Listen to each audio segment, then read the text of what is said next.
ಮಾಡ್ತಾ ಹೋಗೋಣ. ಸೊ ನೋಡ್ರಿ, ಫಸ್ಟ್ ಏನ್ ಮಾಡ್ಬೇಕಂದ್ರೆ ಒಂದ್ ಶೀಟ್ ಅನ್ನ ರೆಡಿ ಮಾಡ್ಕೋಬೇಕು. 1 to 50 ಕ್ವಶನ್ಸ್ ಅನ್ನ ಬರ್ಕೋಬೇಕು. ಸೊ ಎಲ್ರು ಬರ್ಕೊಂಡಿದ್ರ ಅನ್ಕೊಂತೀನಿ. ಪಾಸ್ ಮಾಡಿ. ಎಸ್, ಸ್ಟಾರ್ಟ್ ಮಾಡೋಣ. ಫಸ್ಟ್ ಏನಂತಂದ್ರೆ ಜಿ ಕೆ ಸೆಕ್ಷನ್ ಅಲ್ಲಿ ನಾನು ಇದ್ರಲ್ಲಿ ಜಾಸ್ತಿ ಎಕ್ಸ್ಪ್ಲನೇಷನ್ ಕೊಡಲ್ಲ, ಏನೇನು ಓದ್ಬೇಕು ಅಂತ ಹೇಳ್ತೀನಿ ಈ ಕ್ವಶನ್ ಪೇಪರ್ ಅಲ್ಲಿ. ಸೊ ನೋಡ್ರಿ, ಫಸ್ಟ್ ಒನ್ ಏನಿದೆ ಅಂದ್ರೆ in which language did Buddha preach ಅಂತಂದಿದೆ. ಸೊ ಇನ್ ವಿಚ್ ಅಂತಂದ್ ಹೇಳಿದ್ರೆ ಯಾವುದು, ಲ್ಯಾಂಗ್ವೇಜ್ ಅಂತಂದ್ ಹೇಳಿದ್ರೆ ಭಾಷೆ. ಸೊ ಬುದ್ಧ ಪ್ರೀಚ್ ಅಂತಂದ್ ಹೇಳಿದ್ರೆ ಇಲ್ಲಿ ಕೆಳಗಡೆ ನೋಡಬಹುದು ಬುದ್ಧ ಪ್ರವಚನ ಅಂತ ಇದೆ. ಸೊ ಗೌತಮ ಬುದ್ಧರು ತಮ್ಮ ಪ್ರವಚನ ಆಗಿರ್ಬೋದು ಅಥವಾ ತಮ್ಮ ಟೀಚಿಂಗ್ ಶಿಕ್ಷಣವನ್ನ ಯಾವ ಭಾಷೆಯಲ್ಲಿ ನೀಡಿದ್ರು ಎಲ್ರಿಗೂ ಅಂತಂದ್ ಹೇಳಿ ಕ್ವಶನ್ ಇದೆ. ಎಸ್, ಇದು ಕರೆಕ್ಟ್ ಆನ್ಸರ್ ಯಾವ್ದಾಗತ್ತೆ ನೋಡ್ರಿ, ಸಂಸ್ಕೃತ, ಮಾಗಧಿನ ಅಥವಾ ಪಾಲಿನ ಅಥವಾ ಸುರಸೇನಿನ ಅಂತಂದ ಹೇಳಿ, ಸೌರಸೇನಿನ. ಸೊ ಇದರಲ್ಲಿ ಯಾವ್ದು ಆಪ್ಷನ್ ಕರೆಕ್ಟ್ ಆಗುತ್ತೆ ನೋಡ್ರಿ. ಎಸ್, ಸೊ ಯಾವ್ದು ಕರೆಕ್ಟ್ ಆಗುತ್ತೆ ಅದನ್ನ ಹಾಕ್ರಿ. ಸೊ ಕರೆಕ್ಟ್ ಆಗಿರೋ ಆಪ್ಷನ್ ಯಾವ್ದಪ್ಪ ಅಂತಂದ್ ಹೇಳಿದ್ರೆ ಆಪ್ಷನ್ ಬಿ ಅಂತಂದ್ ಹೇಳ್ತೀವಿ, ಮಗಧಿ ಅಂತಂದ್ ಹೇಳಿ. ಸೊ ಅವ್ರು ಯಾವ ಪ್ಲೇಸ್ ಅಲ್ಲಿ ಹುಟ್ಟಿದ್ರಲ್ಲ ಆ ಪ್ಲೇಸ್ ಅಲ್ಲಿ ಏನಂತಂದ್ ಹೇಳಿದ್ರೆ ಮಗಧಿ ಅನ್ನೋ ಏನ್ ಭಾಷೆ ಇತ್ತು ಅದ್ರಲ್ಲಿ ಏನ್ ಮಾಡಿದಾರೆ ಅಂದ್ರೆ, ಸೊ ಇವರು ಶಿಕ್ಷಣವನ್ನ ಎಲ್ರಿಗೂ ನೀಡಿದ್ದಾರೆ, ಪ್ರವಚನವನ್ನ ನೀಡಿದ್ದಾರೆ. ನೆನ್ಪಿಟ್ಕೊಳ್ರಿ. ಬುದ್ಧ ಅಂತ ಬಂದಾಗ ಅವ್ರು ಎಲ್ಲಿ ಹುಟ್ಟಿದ್ರು, ಸದಾದ ನಂತರ ಅವ್ರ ತಂದೆ ತಾಯಿ ಯಾರು, ಅವರು ಯಾವ ವಂಶಕ್ಕೆ ಸೇರಿದ್ರು, ಆಮೇಲೆ ಅವ್ರ ಮಗ ಯಾರು, ಅದಾದ ನಂತರ ನೆಕ್ಸ್ಟ್ ರಾಹುಲ್ ಅಂತ ಬರ್ತಾನ, ಅದನ್ನೆಲ್ಲ ನೀವು ನೋಡ್ಕೊಬೇಕು. ಆಮೇಲೆ ಅವ್ರ ತಾಯಿ ಯಾರು, ಮಲ್ತಾಯಿ ಗೌತಮಿ ಇದು ಬರ್ತಾಳ.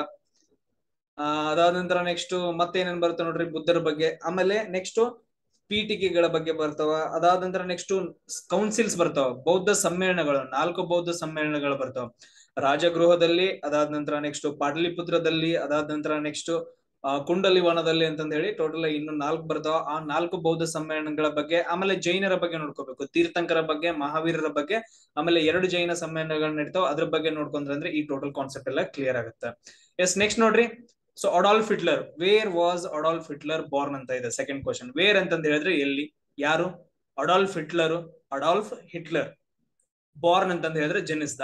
ಸೊ ಅಡಾಲ್ಫ್ ಹಿಟ್ಲರ್ ಎಲ್ಲಿ ಜನಿಸಿದ ಅಂತಂದೈತೆ, ಆಸ್ಟ್ರಿಯಾ, ಚೀನಾ, ಜರ್ಮನಿ, ಇಟಲಿ ಅಂತಂದೈತೆ. ಯಾವ ಆಪ್ಷನ್ ಕರೆಕ್ಟ್ ಆ ಆಪ್ಷನ್ ಅನ್ನ ಕರೆಕ್ಟ್ ಆಗಿರೋದು ಹಾಕಿ. ನೋಡ್ರಿ, ಆನ್ಸರ್ ಏನ್ ಕರೆಕ್ಟ್ ಅಪ್ಪ ಅಂತಂದ ಹೇಳಿದ್ರೆ ಆಸ್ಟ್ರಿಯಾ ಅಂತಂದ ಹೇಳ್ತೀವಿ. ಸೊ ಇವನ್ ಎಲ್ಲಿ ತನ್ನ ಏನ್ ಮಾಡ್ತಾ ಅಂತಂದ ಹೇಳಿದ್ರೆ ಇವನು ಒಬ್ಬ ಸರ್ವಾಧಿಕಾರಿ ಅಂತಂದ ಹೇಳ್ತೀವಿ.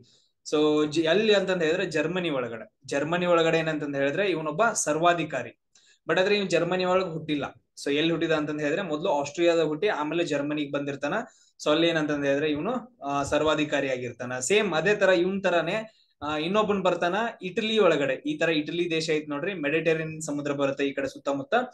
ಈ ಇಟಲಿ ಒಳಗಡೆ ಅಲ್ಲೂ ಒಬ್ಬ ಏನಂತಂದ ಹೇಳಿದ್ರೆ ಸರ್ವಾಧಿಕಾರಿ ಇದ್ದ, ಮುಸುಲೋನಿ ಅಂತಂದ ಹೇಳಿ. 2ನೇ ಮಹಾಯುದ್ಧದ ಬಗ್ಗೆ ನೀವು ಎಲ್ಲಾದ್ರೂ ಸ್ಟಡಿ ಮಾಡಿದ್ರೆ ಇದ್ರಲ್ಲಿ ಏನಂತಂದ ಹೇಳಿದ್ರೆ 1ನೇ ಮಹಾಯುದ್ಧ, 2ನೇ ಮಹಾಯುದ್ಧ, ವರ್ಲ್ಡ್ ವಾರ್ ಗಳ ಬಗ್ಗೆ ಸ್ಟಡಿ ಮಾಡ್ಬೇಕು, ಅಲ್ಲಿ ನಿಮ್ಗೆ ಇವ್ರು ಗೊತ್ತಾಗ್ತಾರೆ.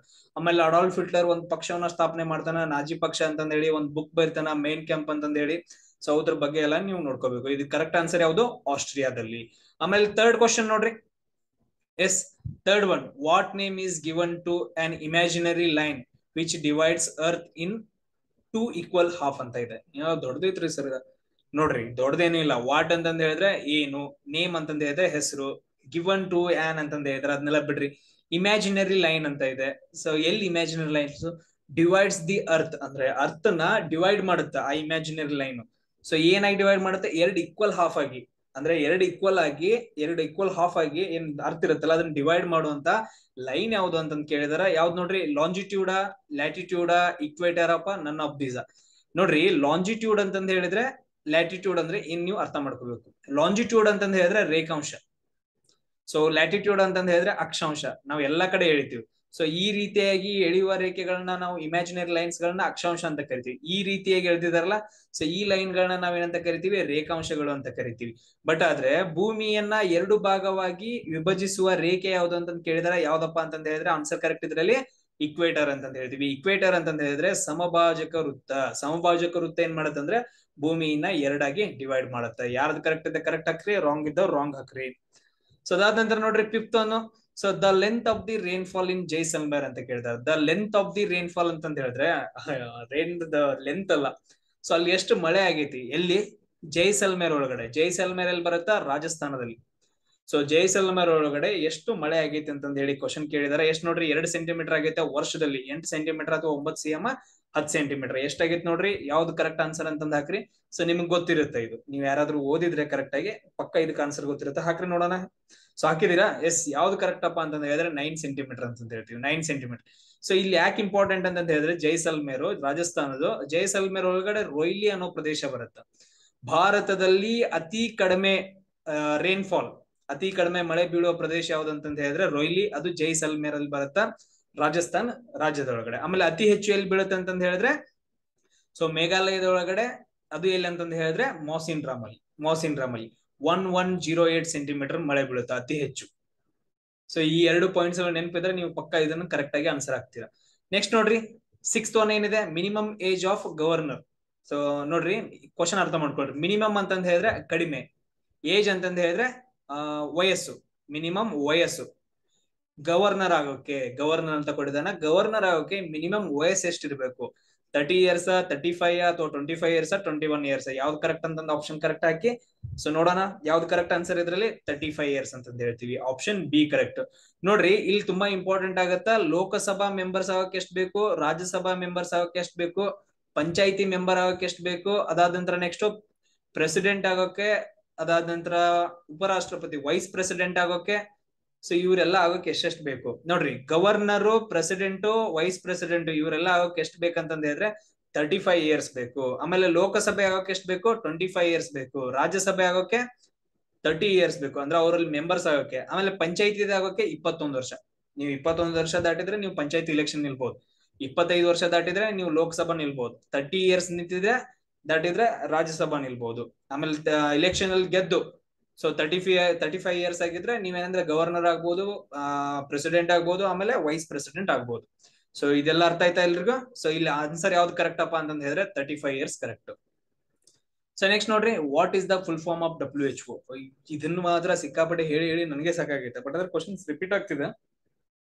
ಸೊ ಯಾವ್ದು ಕರೆಕ್ಟ್ ಆನ್ಸರ್ ನೋಡ್ರಿ, world health organisation, world home organisation, world hunter organisation ಅಥವಾ ವರ್ಲ್ಡ್ ಹಿಮಾಲಯ ಆರ್ಗನೈಸೇಷನ್? ಸೊ ಇದ್ರಲ್ಲಿ ಯಾವ್ದು ಕರೆಕ್ಟ್ ನೋಡ್ರಿ, ಡೈರೆಕ್ಟ್ ಆಗಿ ಹೇಳ್ತೀನಿ, WHO, world health organisation. Option A correct ಆಗುತ್ತೆ. ನೋಡ್ರಿ ತುಂಬಾ important, UN, united nations organisations ಏನ್ ಬರುತ್ತಾ ಅವೆಲ್ಲ ಫುಲ್ ಫಾರ್ಮ್ ಗಳು ಬೇಕು, ಅದ್ರದ ಅಂಗಸಂಸ್ಥೆಗಳು. ILO, IMO, WHO, ಆಮೇಲೆ ನೆಕ್ಸ್ಟ್ ಏನ್ ಬರುತ್ತೆ WTO ಅಂತಂದ್ ಬರುತ್ತೆ, ಯುನೈಸೆಫ್, ಯುನೆಸ್ಕೋ. ಸೊ ಇವೆಲ್ಲ ಅದಾದ ನಂತರ next military related, Indian military related. So ಯಾವ್ಯಾವ್ದೆಲ್ಲ ಅವೆಲ್ಲ HAL, DRDO ಅಂತಂದ್ರೆ ಹೇಳಿದ್ರೆ ಡಿಫೆನ್ಸ್ ರಿಸರ್ಚ್ ಆರ್ಗನೈಸೇಷನ್ ಅಂತಂದ್ ಬರುತ್ತೆ. Defence, DRDO, defence research and development organisation ಅಂತಂದ್ ಹೇಳ್ತೀವಿ. ಅದೇ ತರ ಇಸ್ರೋ, ಆಮೇಲೆ HAL, ಸೊ ಆಮೇಲೆ NAL, ಅದಾದ ನಂತರ ನೆಕ್ಸ್ಟ್ ನೋಡ್ರಿ UPSC. ಈ ತರ ಏನ್ ಬರ್ತಲ್ಲ ಎಲ್ಲಾ ಫುಲ್ ಫಾರ್ಮ್ ಗಳ ಬಗ್ಗೆ ನೀವು ನೋಡ್ಕೋಬೇಕು, ಒಂದ್ ಕ್ವಶನ್ ಬರುತ್ತೆ. ಸೊ ಅದಾದ ನಂತರ ನೆಕ್ಸ್ಟ್ ನೋಡ್ರಿ ತುಂಬಾ important, the first electric train started in India from Mumbai to Kurla harbour. So in the year, ಅಂದ್ರೆ ಫಸ್ಟ್ ಇಲೆಕ್ಟ್ರಿಕ್ ಟ್ರೈನ್ ಇಂಡಿಯಾದಲ್ಲಿ ಮುಂಬೈ ಟು ಕುರ್ಲಾ ಹಾರ್ಬರ್ ಗೆ ಯಾವಾಗ ಸ್ಟಾರ್ಟ್ ಆಯ್ತು ಅಂತಂದ ಹೇಳಿ ಕ್ವಶನ್ ಕೇಳಿದಾರೆ. ಇಯರ್ ಕೊಟ್ಟಿರೋದ್ರಿಂದ 1920, 1925 ಅಥವಾ 1951 ಅಥವಾ 1953. ಇದ್ರಲ್ಲಿ ಯಾವ್ದು ಕರೆಕ್ಟ್ ಆನ್ಸರ್ ನೋಡ್ರಿ, ಆ ಕರೆಕ್ಟ್ ಆಗಿರೋ ಆನ್ಸರ್ ಅನ್ನ ನೀವೇನ್ ಮಾಡ್ಬೇಕಂದ್ರೆ ಹಾಕ್ಬೇಕು. ಎಸ್ ಹಾಕಿದ್ರೆ ಎಸ್ ಯಾವ್ದು ಕರೆಕ್ಟ್ ಅಪ್ಪ ಅಂತಂದ ಹೇಳಿದ್ರೆ 1925. 1925ರಲ್ಲಿ ಏನಾಗುತ್ತೆ ಅಂದ್ರೆ ಮೊದಲ ಎಲೆಕ್ಟ್ರಿಕ್ ಟ್ರೈನ್ ಸ್ಟಾರ್ಟ್ ಆಗುತ್ತೆ ಇಂಡಿಯಾದೊಳಗಡೆ ಮುಂಬೈ ಟು ಕುರ್ಲಾ ಹಾರ್ಬರ್ ಅಂತ ಹೇಳ್ತೀವಿ. ಅದೇ ತರ ನಮ್ ಇಂಡಿಯಾ ಒಳಗಡೆ ಫಸ್ಟ್ ಟ್ರೈನ್ ಯಾವಾಗ ಸ್ಟಾರ್ಟ್ ಆಯ್ತು? ಲಾರ್ಡ್ ಡೌಲ್ ಹೌಸಿ ಇದ್ದಾಗ. ಯಾವಾಗ ಅಂದ್ರೆ 1853ರಲ್ಲಿ ಮೊದಲ ಟ್ರೈನ್ ಸ್ಟಾರ್ಟ್ ಆಗತ್ತ ಮುಂಬೈ ಟು ತಾನೆ ಅಂತಂದ್ ಹೇಳ್ತೀವಿ. ಇಲ್ಲಿ ಮುಂಬೈ ಟು ತಾನೆವರೆಗೂ ಏನಾಗತ್ತೆ ಅಂದ್ರೆ ಮೊದಲ ಟ್ರೈನ್ ಸ್ಟಾರ್ಟ್ ಆಗುತ್ತೆ ಬ್ರಿಟಿಷರ್ ಕಾಲದಾಗಿದ್ದಾಗ. ಅವಾಗ ಗವರ್ನರ್ ಯಾರಿರ್ತಾರ ಅಂತಂದ ಹೇಳಿದ್ರೆ ಲಾರ್ಡ್ ಡೌಲ್ ಹೌಸಿ ಇರ್ತಾನ. ಟೋಟಲ್ ಆಗಿ 34 ಕಿಲೋಮೀಟರ್ ಸ್ಟಾರ್ಟ್ ಆಗತ್ತ. ಸೊ ಈ ಪಾಯಿಂಟ್ ಅನ್ನ ನೆನ್ಪಿಟ್ಕೋಬೇಕು. ಆಮೇಲೆ ಟೋಟಲ್ ಆಗಿ ರೈಲ್ವೆ ವಲಯಗಳು ಎಷ್ಟು ಬರ್ತಾವ? 18 ವಲಯಗಳು ಬರ್ತಾವ. ಮೆಟ್ರೋ ಯಾವಾಗ ಸ್ಟಾರ್ಟ್ ಆಯ್ತು, ಆಮೇಲೆ ಅತಿ ಉದ್ದದ ಪ್ಲಾಟ್ಫಾರ್ಮ್ ಯಾವ್ದು? ಸೊ ನಮ್ದು ಅದು ಕರ್ನಾಟಕದಲ್ಲಿ ಹುಬ್ಳಿ ಪ್ಲಾಟ್ಫಾರ್ಮ್ ಅಂತ ಹೇಳ್ತೀವಿ. Siddha road longest platform, ನೆನ್ಪಿಟ್ಕೊಡ್ರಿ.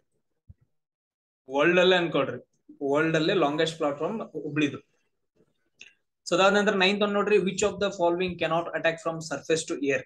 Which ಅಂತಂದ ಹೇಳಿದ್ರೆ ಯಾವ್ದು, ಫಾಲೋವಿಂಗ್ ಅಂತಂದ ಹೇಳಿದ್ರೆ ಕೆಳಗಡೆದು. ಸೊ ಕೆನಾಟ್ ಅಂತಂದೈತೆ ಇಲ್ಲ, ಆಗಲ್ಲ. ಕೆನಾಟ್ ಅಂತಂದ ಹೇಳಿದ್ರೆ ಅಲ್ಲ, ಅಲ್ಲ ಅಂತ ಅರ್ಥ.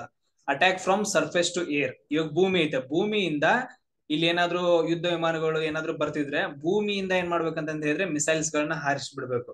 ಅವುಗಳಿಗೆ ನಾವೇನಂತ ಕರಿತೀವಿ ಅಂದ್ರೆ ಸರ್ಫೇಸ್ ಟು ಏರ್ ಮಿಸೈಲ್ ಅಂತ ಕರಿತೀವಿ. ಏರ್ ಇಂದ ಏರ್ ಬಿಡೋದು ಏನಂತ ಹೇಳಿದ್ರೆ ಮೇಲ್ಗಡೆ ಆಕಾಶದೊಳಗಡೆ ಏರ್ ಟು ಏರ್ ಮಿಸೈಲ್. ನೆನ್ಪಿಟ್ಕೊಡ್ರಿ. ಇದ್ರಲ್ಲಿ ಸರ್ಫೇಸ್ ಟು ಏರ್ ಮಿಸೈಲ್ ಯಾವ್ದಲ್ಲ ಅಂತಂದ್ ಕೇಳಿದಾರೆ. ಎಸ್ ಯಾವ್ದಲ್ಲ ನೋಡ್ರಿ. ಸೊ ಯಾವ್ದಲ್ಲ ಇದ್ರಲ್ಲಿ? ಆಕಾಶ, ತ್ರಿಶೂಲ, ಪೃಥ್ವಿನ ಅಥವಾ ನನ್ ಆಫ್ ದೀಸ್. ಸೊ ಇಲ್ಲಿ ತುಂಬಾ ಇಂಪಾರ್ಟೆಂಟ್ ಆಗತ್ತೆ. ಸೊ ಆನ್ಸರ್ ಯಾವ್ದು ಕರೆಕ್ಟ್ ಅಂತಂದ ಹೇಳಿದ್ರೆ ಪೃಥ್ವಿ ಮಿಸೈಲ್ ಅಂತಂದ ಹೇಳ್ತೀವಿ. ಆಕಾಶ ಏನಂತಂದ ಹೇಳಿದ್ರೆ ತ್ರಿಶೂಲ್ ಏನು, ಆಮೇಲೆ ಪೃಥ್ವಿ ಏನಂತಂದ ಹೇಳಿದ್ರೆ ಇದು ಸರ್ಫೇಸ್ ಟು ಸರ್ಫೇಸ್, ಇದು ಭೂಮಿಯಿಂದ ಭೂಮಿಗೆ ಬಿಡುವಂತ ಮಿಸೈಲ್ ಅನ್ನ ನಾವು ಸರ್ಫೇಸ್ ಟು ಸರ್ಫೇಸ್ ಅಂತಂದ ಹೇಳ್ತೀವಿ. ಅಂದ್ರೆ ಸರ್ಫೇಸ್ ಅಂತಂದ್ರೆ ಮೇಲ್ಮೈಯಿಂದ ಮೇಲ್ಮೈಗೆ, ಇದನ್ನ ಸರ್ಫೇಸ್ ಇಂದ ಏರಿಗೆ ಬಿಡಂಗಿಲ್ಲ. ಪೃಥ್ವಿ ಮಿಸೈಲ್ ಆನ್ಸರ್ ಯಾವ್ದು ಕರೆಕ್ಟ್ ಅಂದ್ರೆ ಪೃಥ್ವಿ ಮಿಸೈಲ್ ಅಂತ ಹೇಳ್ತೀವಿ. ಸಮ್ ಮಿಸೈಲ್ಸ್ ಗಳ ಬಗ್ಗೆ ನಾವು ಅರ್ಥ ಮಾಡ್ಕೋಬೇಕು. ಫಸ್ಟ್ ಒಂದ್ ಬರುತ್ತಾ ಬ್ರಹ್ಮೋಸ್, ಸೂಪರ್ ಕ್ರೂಸಿ ಮಿಸೈಲ್ ಅಂತ ಹೇಳ್ತೀವಿ. ತುಂಬಾ ಏನಂತಂದ ಹೇಳಿದ್ರೆ ಸ್ಪೀಡ್ ಐತಿ ಇದ್ರದ್ದು, ಯಾವುದೇ ಡಿಫೆನ್ಸ್ ಸಿಸ್ಟಮ್ ಹಿಡಿಯಕ ಆಗಂಗಿಲ್ಲ ಬ್ರಹ್ಮೋಸ್. ಇದನ್ನ ಯಾವ್ಯಾವ ದೇಶಗಳನ್ನ ಮಾಡ್ತಾರ ಅಂತಂದ ಹೇಳಿದ್ರೆ ಇಂಡಿಯಾ ಮತ್ತು ರಷ್ಯಾ ದೇಶಗಳನ್ನ ಕೂಡ್ಬಿಟ್ಟು ಜಂಟಿಯಾಗಿ ಮಾಡ್ತಾರ. ಸೊ ಇದಕ್ಕೆ ಹೆಸರು ಹೆಂಗ್ ಬಂದಿದೆ ಅಂತಂದ ಹೇಳಿದ್ರೆ ಇಂಡಿಯಾದ ನದಿಯಾದ ಬ್ರಹ್ಮಪುತ್ರ ನದಿ ಮತ್ತು ರಷ್ಯಾದ ನದಿಯಾದ ಮಾಸ್ಕೋ ನದಿ, ಈ ಎರಡೂ ನದಿಗಳ ಹೆಸರನ್ನ ಸೇರಿಸ್ಬಿಟ್ಟು ಬ್ರಹ್ಮೋಸ್ ಅಂತಂದ್ ಇಟ್ಟಿದ್ದಾರೆ, ನೆನ್ಪಿಟ್ಕೊಡ್ರಿ. ಆಮೇಲೆ ಇನ್ನೊಂದು ಬ್ರಹ್ಮೋಸ್ 2 ಅಂತ ಬರುತ್ತಾ, ಹೈಪರ್ಸಾನಿಕ್ ಕ್ರೂಸಿ ಮಿಸೈಲ್, ಸ್ವಲ್ಪ ಸ್ಪೀಡ್ ಕಡಿಮೆ. ಆಮೇಲೆ ನೆಕ್ಸ್ಟ್ ಅಸ್ತ್ರ ಬರುತ್ತಾ ಏರ್ ಟು ಏರ್, ಅಲ್ಲೇ ಗಾಳಿ ಒಳಗಡೆ ಏರ್ ಟು ಏರ್ ಮಿಸೈಲ್. ಆಮೇಲೆ ನಿರ್ಭಯ ಅಂತ ಬರುತ್ತಾ ಸಬ್ ಸಾನಿಕ್ ಕ್ರೂಸಿ ಮಿಸೈಲ್, ತುಂಬಾ ಇಂಪಾರ್ಟೆಂಟ್ ಆಗತ್ತ. ಆಮೇಲೆ ಹೆಲಿನಾ ಅಂತಂದ್ ಬರುತ್ತ, ಸೊ ಹೆಲಿಕಾಪ್ಟರ್ ಇಂದ ಲಾಂಚ್ ಮಾಡೋದು, ನಾಗ್ ಮಿಸೈಲ್ ಅಂತ ಕರಿತೀವಿ ನಾರ್ಮಲ್ ಆಗಿ. ಹೆಲಿಕಾಪ್ಟರ್ ಇಂದ ಏನಂತಂದ ಹೇಳಿದ್ರೆ ಮಿಸೈಲ್ ನ ಬಿಡ್ತಾ ಇರೋದು ಹೆಲಿನಾ ಅಂತಂದ ಹೇಳ್ತೀವಿ. K-100 ಅಂತ ಬರುತ್ತೆ ಏರ್ ಟು ಏರ್ ಮಿಸೈಲ್. ಆಮೇಲೆ ಆಕಾಶ ಅಂತಂದ್ ಬರುತ್ತ surface to air missile, surface ಇಂದ ಏರ್ ಬಿಡೋದು. ಆಮೇಲೆ ಬರಾಕ್ 8 ಅಂತ ಬರುತ್ತೆ long range surface to air missile, ತುಂಬಾ ಇಂಪಾರ್ಟೆಂಟ್ ಆಗುತ್ತೆ. ಬರಾಕ್ ಅನ್ನ ನಾವು ಇಸ್ರೇಲ್ ಇಂದ ತಗೊಂತೀವಿ. ಆಮೇಲೆ ತ್ರಿಶೂಲ್ ಬರುತ್ತಾ ಸರ್ಫೇಸ್ ಟು ಏರು, ಅಗ್ನಿ ಬರುತ್ತಾ ಸರ್ಫೇಸ್ ಟು ಸರ್ಫೇಸ್, ಅಗ್ನಿ ಟು ಸರ್ಫೇಸ್ ಟು ಸರ್ಫೇಸ್. ಇಲ್ಲಿ ರೇಂಜ್ ಜಾಸ್ತಿ ಆಗತ್ತೆ, ಹೌದಾ, ರೇಂಜ್ ಗಳು ತುಂಬಾ ಇಂಪಾರ್ಟೆಂಟ್ ಆಗ್ತಾವ. ಅವುಗಳನ್ನ ನೋಡ್ಕೊಂತ ಹೋಗ್ರಿ, ನಾನು ಜಸ್ಟ್ ಹೇಳಿರ್ತೀನಿ ಅಷ್ಟೇ, ಸ್ಕ್ರೀನ್ ಶಾಟ್ ತಗೊಂಡಿರ್ತದ್ದು. ಸೊ ಅಗ್ನಿ 3 ಸರ್ಫೇಸ್ ಟು ಸರ್ಫೇಸ್, ಅಗ್ನಿ 4 ಸರ್ಫೇಸ್ ಟು ಸರ್ಫೇಸ್, ಅಗ್ನಿ 5 ಸರ್ಫೇಸ್ ಟು ಸರ್ಫೇಸ್, ಅಗ್ನಿ 6. ಸೊ ಇವಾಗ ಏನಂತಂದ ಹೇಳಿದ್ರೆ ಡೆವಲಪ್ಮೆಂಟ್ ಮಾಡ್ತಿದಾರೆ 8000 to 12,000 ಕಿಲೋಮೀಟರ್ ಅಂತಂದ ಹೇಳಿದ್ರೆ ಇಲ್ಲಿ ನಿಂತ್ಕೊಂಡು ನಾವು ಅಮೆರಿಕ ಉಡಾಯಿಸಬಹುದು ಆತರ. ಆಮೇಲೆ ನೆಕ್ಸ್ಟ್ ಪೃಥ್ವಿ ಬರುತ್ತೆ, ಇದು ಸರ್ಫೇಸ್ ಟು ಸರ್ಫೇಸ್, ಪೃಥ್ವಿ 2, ಪೃಥ್ವಿ 3 ಅಂತಂದ್ ಬರ್ತಾವ. ಆಮೇಲೆ ಧನುಷ್ ಅಂತಂದ್ ಬರುತ್ತ, ಸೊ ಅದಾದ ನಂತರ ಶೌರ್ಯ ಅಂತಂದ್ ಬರ್ತಾವ. ಇಷ್ಟೇನಂತಂದ ಹೇಳಿದ್ರೆ ನಮಗ್ ಗೊತ್ತಿರೋದು, ಇನ್ನು ತುಂಬಾ ಇದಾವ, ಬಟ್ ಅವ್ರು ಎಲ್ಲಾನು ಲೀಕ್ ಮಾಡಕ್ ಹೋಗಂಗಿಲ್ಲ ಇನ್ಫಾರ್ಮೇಶನ್. ಎಷ್ಟ್ ಇವುಗಳ ಬಗ್ಗೆ ನಮ್ ಕ್ವಶನ್ಸ್ ಗಳನ್ನ ಕೇಳ್ತಾರೆ, ನೆನ್ಪಿಟ್ಕೊಡ್ರಿ. ನೆಕ್ಸ್ಟ್ 10th ಒಂದ್ ನೋಡ್ರಿ, which of the following languages is spoken by the largest number of persons ಅಂತಂದ ಐತೆ. ನೆನ್ಪಿಟ್ಕೊಡ್ರಿ, ವಿಚ್ ಅಂತಂದ ಹೇಳಿದ್ರೆ ಯಾವ್ದು, ಫಾಲೋವಿಂಗ್ ಅಂತಂದ ಹೇಳಿದ್ರೆ ಕೆಳಗಡೆ ಇರೋದು, ಲ್ಯಾಂಗ್ವೇಜ್ ಅಂತಂದ ಹೇಳಿದ್ರೆ ಭಾಷೆ, ಸ್ಪೋಕನ್ ಅಂತಂದ ಹೇಳಿದ್ರೆ ಮಾತಾಡೋದು, ಸ್ಪೋಕನ್ ಅಂತಂದ ಹೇಳಿದ್ರೆ ಮಾತಾಡೋದು, ಬೈದಿ ಅಂತ ಕೇಳಿದಾರೆ. ಅದನ್ನ ಬಿಡ್ರಿ, ಲಾರ್ಜೆಸ್ಟ್ ನಂಬರ್ ಆಫ್ ಪರ್ಸನ್ಸ್ ಅಂದ್ರೆ ಅತಿ ಹೆಚ್ಚು ಸಂಖ್ಯೆಯ ಜನ ಯಾವ ಭಾಷೆಯನ್ನ ಮಾತಾಡ್ತಾರ, ಇಂಗ್ಲಿಷ್ ಜಾಸ್ತಿ ಮಾತಾಡ್ತಾರ, ಚೈನೀಸ್ ಮಾತಾಡ್ತಾರ, ಹಿಂದಿ ಮಾತಾಡ್ತಾರ, ರಷ್ಯಾ ಮಾತಾಡ್ತಾರ. ಸೊ ಯಾವ್ದು ಆಪ್ಷನ್ ಅಂತಂದ್ ಹಾಕ್ರಿ. ಆಲ್ಮೋಸ್ಟ್ ಎಲ್ರು ರಾಂಗ್ ಹಾಕಿರ್ತೀರ, ನನ್ಗೆ ಗೊತ್ತೈತೆ. ಎಲ್ರು ಏನ್ ಹಾಕಿರ್ತಾರ ಅಂದ್ರೆ ಇಂಗ್ಲಿಷ್ ಅಂತ ಹಾಕಿರ್ತೀವಿ. ಬಟ್ ಅದ್ರ ಕರೆಕ್ಟ್ ಆನ್ಸರ್ ಯಾವ್ದು ಅಂತಂದ ಹೇಳಿದ್ರೆ ಚೈನೀಸ್ ಅಂತ ಹೇಳ್ತೀವಿ. ಅತಿ ಹೆಚ್ಚು ಜನ ಯಾವ ಭಾಷೆಯನ್ನ ಮಾತಾಡ್ತಾರೆ ಅಂದ್ರೆ ಚೈನೀಸ್ ಭಾಷೆ ಮಾತಾಡ್ತಾರೆ. ಕರೆಕ್ಟ್ ಆನ್ಸರ್ ಚೈನೀಸ್, ನೆನ್ಪಿಟ್ಕೊಡ್ರಿ. So English second, third Hindi ಐತೆ ಮತ್ತೆ, ಅದು ನೆನ್ಪಿಡ್ಬೇಕು. ನೆಕ್ಸ್ಟ್ ನೋಡ್ರಿ, so Booker award is given for ಅಂತಂದೈತೆ. ಒಂದೇನಂದ್ರೆ ಅವಾರ್ಡ್ ಬೂಕರ್ಡ್ ಅವಾರ್ಡ್ ಅಂತ ಹೇಳ್ತೀವಿ. ಇದು ಯಾವ್ದಕ್ ಕೊಡ್ತಾರ ನೋಡ್ರಿ, ಲಿಟ್ರೇಚರ್ ಕೊಡ್ತಾರ, ಫಿಲ್ಮ್ ಕೊಡ್ತಾರ, ಅಥವಾ ಮೆಡಿಸಿನ್ಗೆ, ಅಥವಾ ಸ್ಪೋರ್ಟ್ಸ್. ಸ್ಪೋರ್ಟ್ಸ್ ಅಂದ್ರೆ ಕ್ರೀಡೆ, ಮೆಡಿಸಿನ್ ಅಂತಂದ ಹೇಳಿದ್ರೆ ಮೆಡಿಕಲ್ ಸೈಡ್, ಅದಾದ ನಂತರ ಫಿಲ್ಮ್ಸ್ ಅಂತಂದ ಹೇಳಿದ್ರೆ ಮೂವೀಸ್, ಲಿಟ್ರೇಚರ್ ಅಂತಂದ ಹೇಳಿದ್ರೆ ಸಾಹಿತ್ಯ. ಸೊ ಯಾವ್ದಕ್ ಕೊಡ್ತಾರ? ಸೊ 11th ಒಂದ್ ನೋಡ್ರಿ, ಅದನ್ನ ಕರೆಕ್ಟ್ ಆಗಿರೋ ಆನ್ಸರ್ ಹಾಕ್ರಿ. ಸೊ ಆನ್ಸರ್ ಯಾವ್ದು ಕರೆಕ್ಟ್ ಅಂದ್ರೆ ಲಿಟರೇಚರ್ ಏನ್ ಸಾಹಿತ್ಯಕ್ಕೆ ಏನ್ ಮಾಡ್ತಾರೆ ಅಂದ್ರೆ ಬೂಕರ್ ಅವಾರ್ಡ್ ಕೊಡ್ತಾರೆ. ಸೊ ಅದೇ ತರ ನಮ್ಮ ಇಂಡಿಯನ್ ಮಿಲಿಟರಿ ಗ್ಯಾಲೆಂಟ್ರಿ ಅವಾರ್ಡ್ಸ್ ಗಳು ಯಾವ್ಯಾವು, ಅದಾದ ನಂತರ ಭಾರತ ರತ್ನದ ಬಗ್ಗೆ, ಆಮೇಲೆ ಪದ್ಮವಿಭೂಷಣ, ಪದ್ಮಭೂಷಣ, ಆಮೇಲೆ ಇವ್ರ ಬಗ್ಗೆ ಒಂದ್ ಸ್ವಲ್ಪ ನೋಡ್ಕೊಂಡಿಟ್ರಿ. ಆಮೇಲೆ ಜ್ಞಾನಪೀಠದ ಬಗ್ಗೆನೂ ನೋಡ್ಕೊಡ್ರಿ. ಸೊ ಅದಾದ ನಂತರ ನೋಡ್ರಿ 12th ಒನ್, ಸರ್ ಡಾನ್ ಬ್ರಾಡ್ಮ್ಯಾನ್ ಅಂತ ಒಬ್ರು ಪರ್ಸನ್ ಬರ್ತಾರೆ. Sir Don Bradman was from the country ಅಂತ ಕೇಳಿದಾರೆ. ಸರ್ ಬ್ರಾಡ್ಮ್ಯಾನ್ ಅನ್ನೋರು ಯಾರು ಅಂತಂದ ಹೇಳಿ ಕ್ರಿಕೆಟ್ ಆಡೋರಿಗೆ ಗೊತ್ತಿರುತ್ತೆ. ಸೊ ದ ಫೇಮಸ್ ಕ್ರಿಕೆಟರ್ ಇವರು. ಸೊ ಹಳೆ ಕಾಲದಲ್ಲಿ ಅವ್ರು ಯಾವ ಕಂಟ್ರಿ ಅವ್ರು ಅಂತ ಕ್ವಶನ್ ಕೇಳ್ತಾರ. ಆಸ್ಟ್ರೇಲಿಯಾನ, ಇಂಗ್ಲೆಂಡಾ, ನ್ಯೂಜಿಲೆಂಡಾ, ಅಥವಾ ವೆಸ್ಟ್ ಇಂಡೀಸಾ? ಸೊ ಯಾವ್ದು ಕರೆಕ್ಟ್ ಆನ್ಸರ್ ಅಂತ ಹಾಕಿ. ಕರೆಕ್ಟ್ ಆನ್ಸರ್ ಯಾವ್ದಪ್ಪ ಅಂತ ಹೇಳಿದ್ರೆ ನಾವು ಆಸ್ಟ್ರೇಲಿಯಾ ಅಂತ ಹೇಳ್ತೀವಿ. ಇವರು ಆಸ್ಟ್ರೇಲಿಯಾದವರು. ಸೊ ಅದಾದ ನಂತರ ನೋಡ್ರಿ 3rd one, Zubin Mehta is the famous musician ಅಥವಾ music composer in which country ಅಂತ ಕೇಳಿದಾರ. ಸೊ ಜುಬಿಯಾ ಮೆಹ್ತಾ ಅನ್ನೋರು ಫೇಮಸ್ ಮ್ಯೂಸಿಕ್ ಕಂಪೋಸರ್. ಇವರು ಯಾವ ಕಂಟ್ರಿ, ಯಾವ ದೇಶದ ಸಿಟಿಜನ್ ಅಂತ ಕ್ವಶನ್ ಕೇಳಿದಾರೆ. ಯಾರು ನೋಡ್ರಿ, ಜಪಾನ್ದವರ, USA ನ, ಇಂಡಿಯಾನ, ಫ್ರಾನ್ಸ್? ಸೊ ಎಲ್ಲರೂ ಇವರು ಆನ್ಸರ್ ಯಾವ್ದು ಕರೆಕ್ಟ್ ಆಗುತ್ತೆ ಅದನ್ನ ಕರೆಕ್ಟ್ ಆಗಿರೋ ಆನ್ಸರ್ ಅನ್ನ ಹಾಕ್ರಿ.